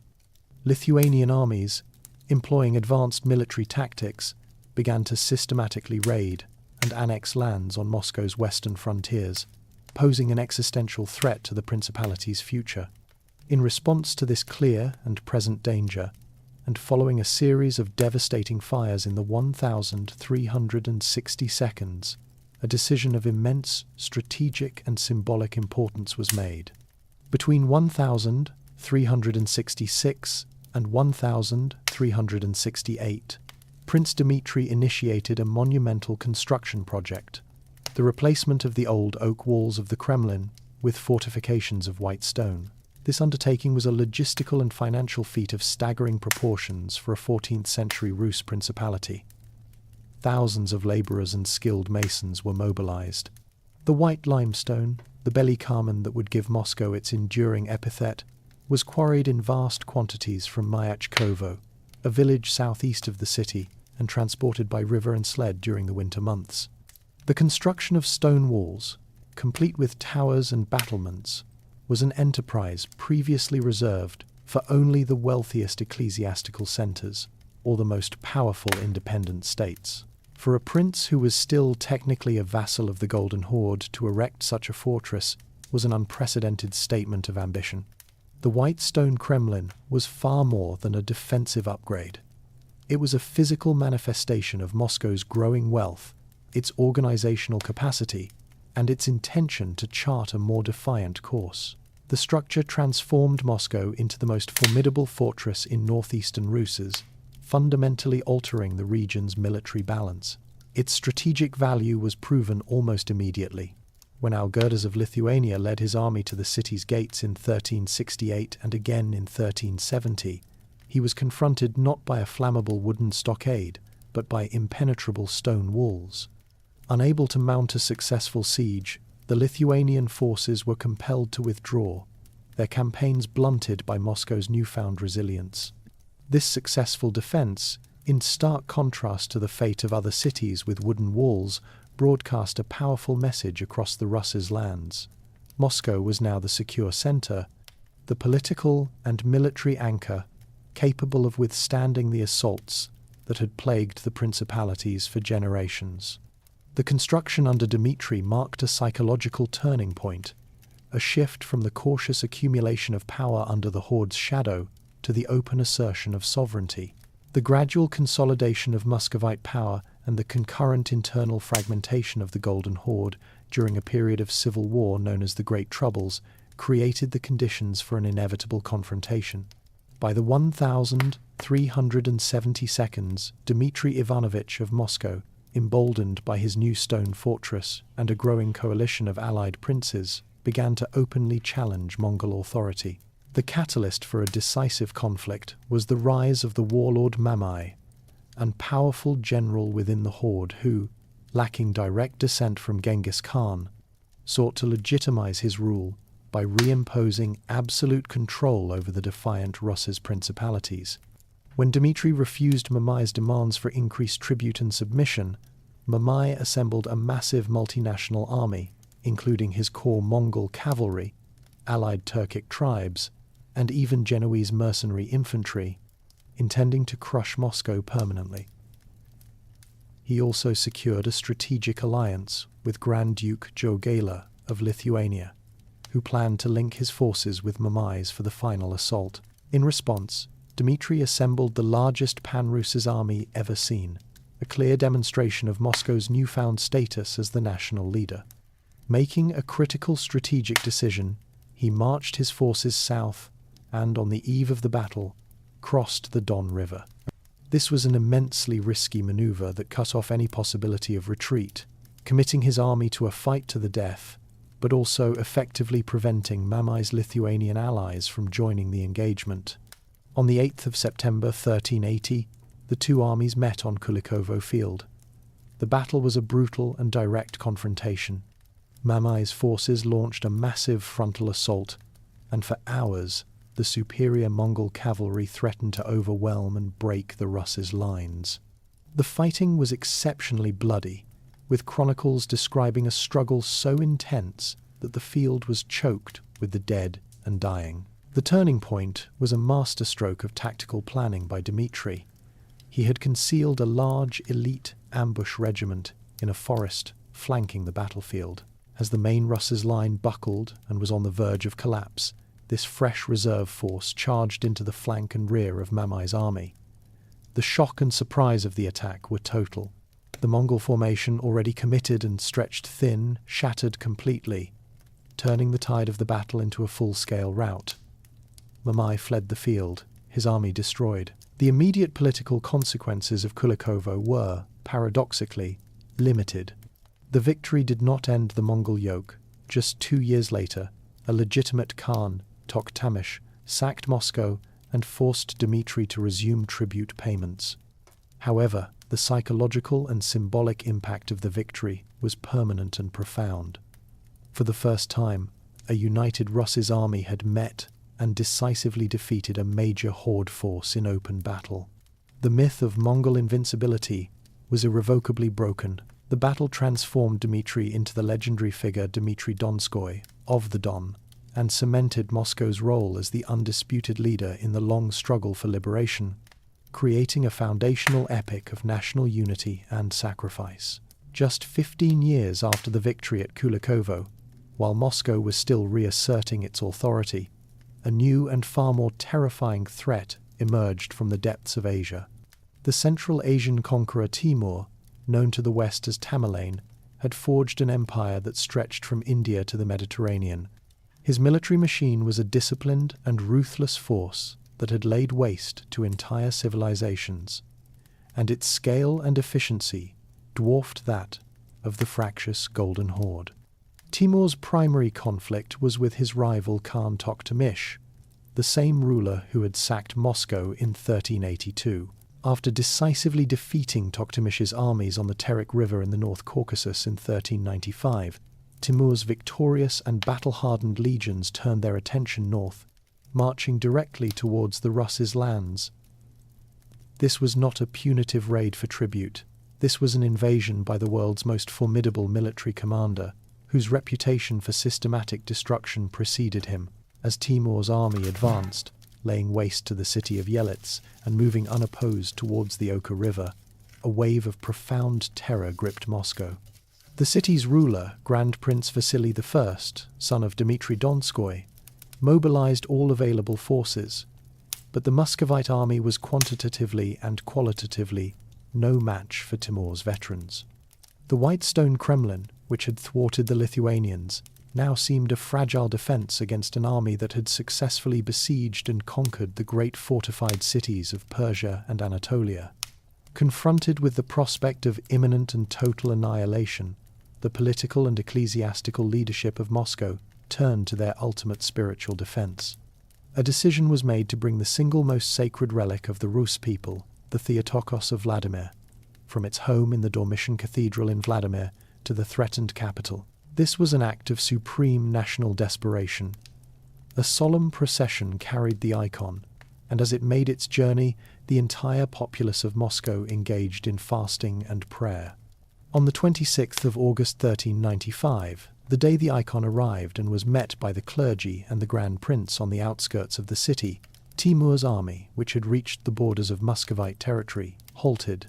Then, for reasons that remain a subject of historical debate, Timur turned his army around and marched south, abandoning the invasion. Contemporary chronicles and subsequent tradition attribute this deliverance to nothing less than a divine miracle. The legend holds that Timur had a dream in which a majestic and wrathful woman, the Theotokos, commanded him to leave her domain. From a purely military standpoint, Timur may have concluded that the dense forests of Ruses offered poor plunder and difficult terrain compared to richer targets, and that his primary strategic goal of crippling the Golden Horde was already accomplished. Regardless of the reason, the effect was absolute. Timur's inexplicable retreat was universally interpreted as the direct intervention of the Mother of God. The event cemented the Vladimir icon as the palladium of the Russian state, and inextricably linked the identity and survival of Moscow with the protection of the Orthodox faith. The steady, linear accumulation of power in Moscow was violently interrupted by a dynastic struggle that lasted for nearly a quarter of a century, representing the final and most destructive conflict between two irreconcilable principles of rule. The death of Grand Prince Vasily I in 1425 set the stage for this civil war. His will, written under the influence of his powerful father-in-law, Grand Duke Vytautas of Lithuania, broke with the ancient Ruses' tradition of collateral succession which passed the throne from brother to brother.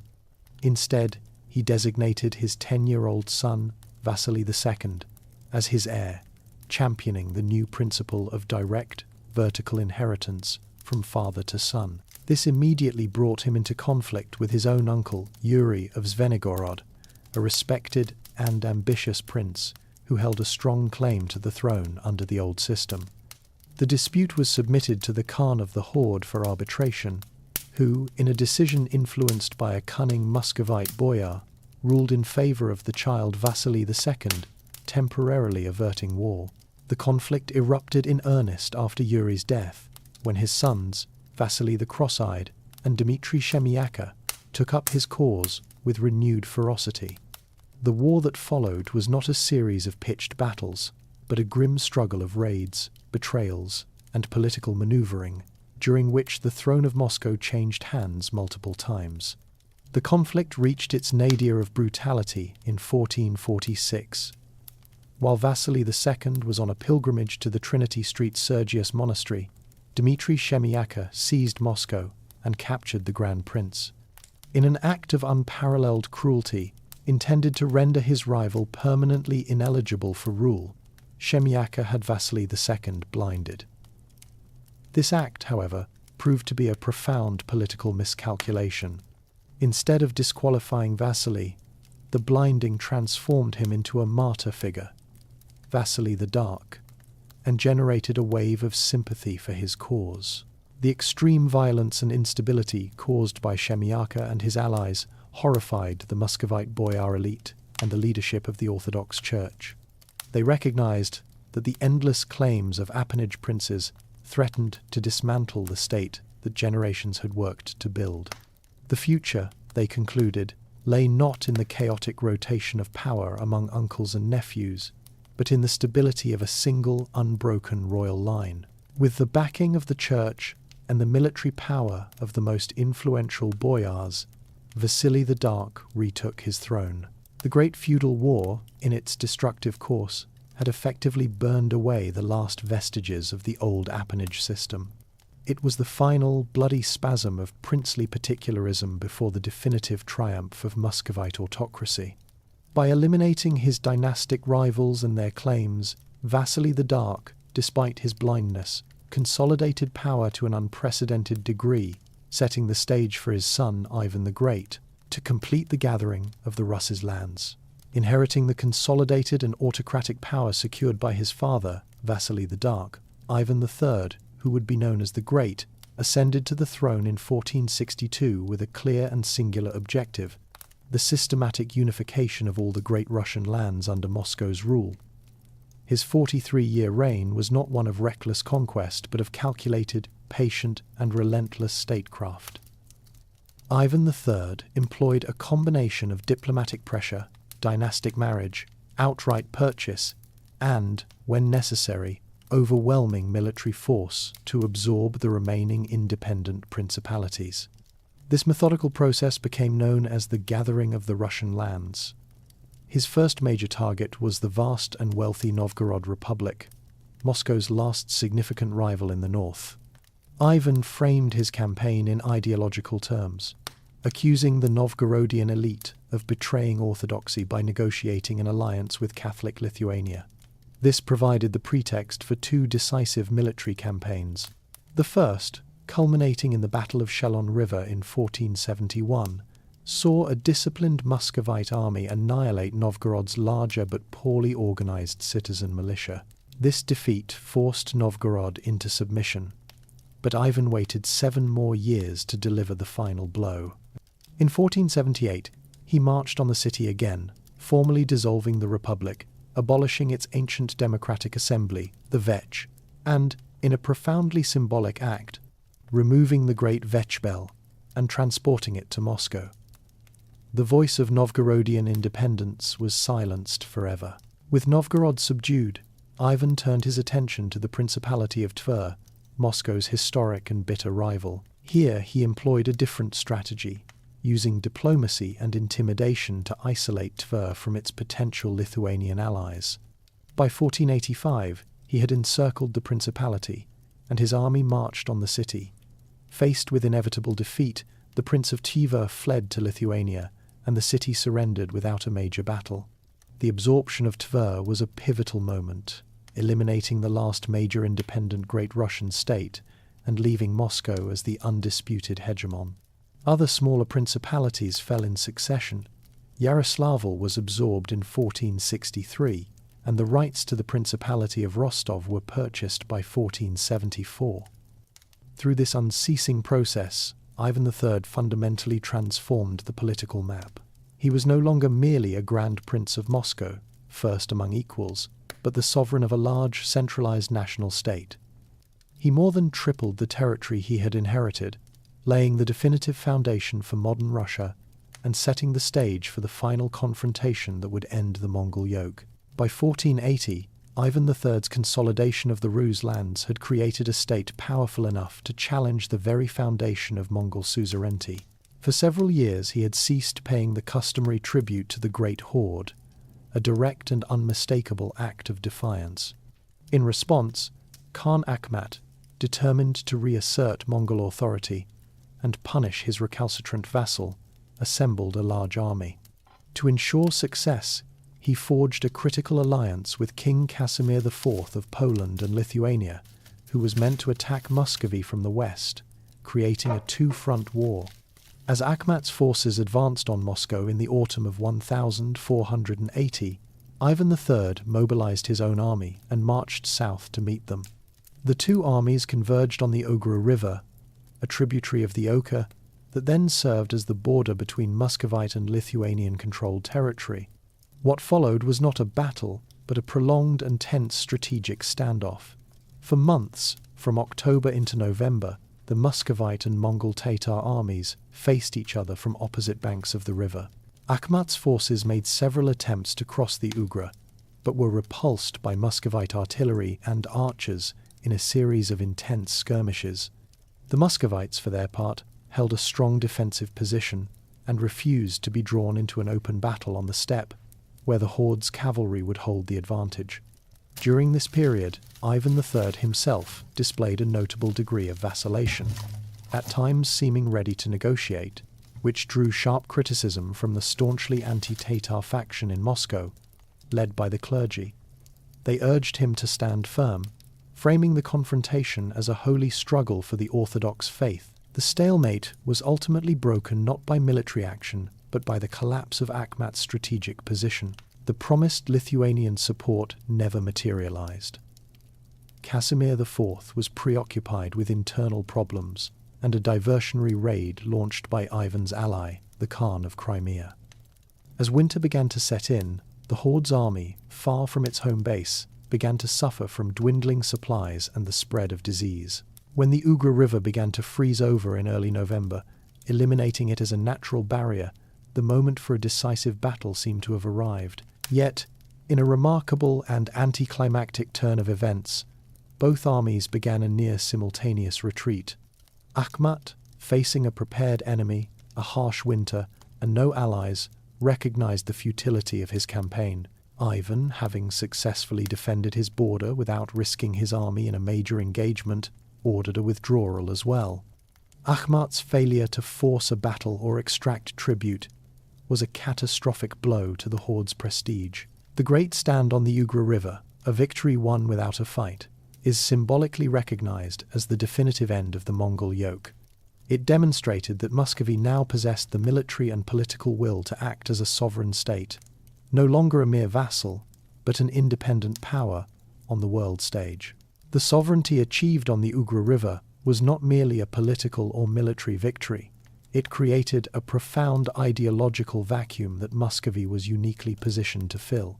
The defining event of the 15th century Orthodox world had occurred decades earlier, in 1453, with the catastrophic fall of Constantinople to the Ottoman Turks.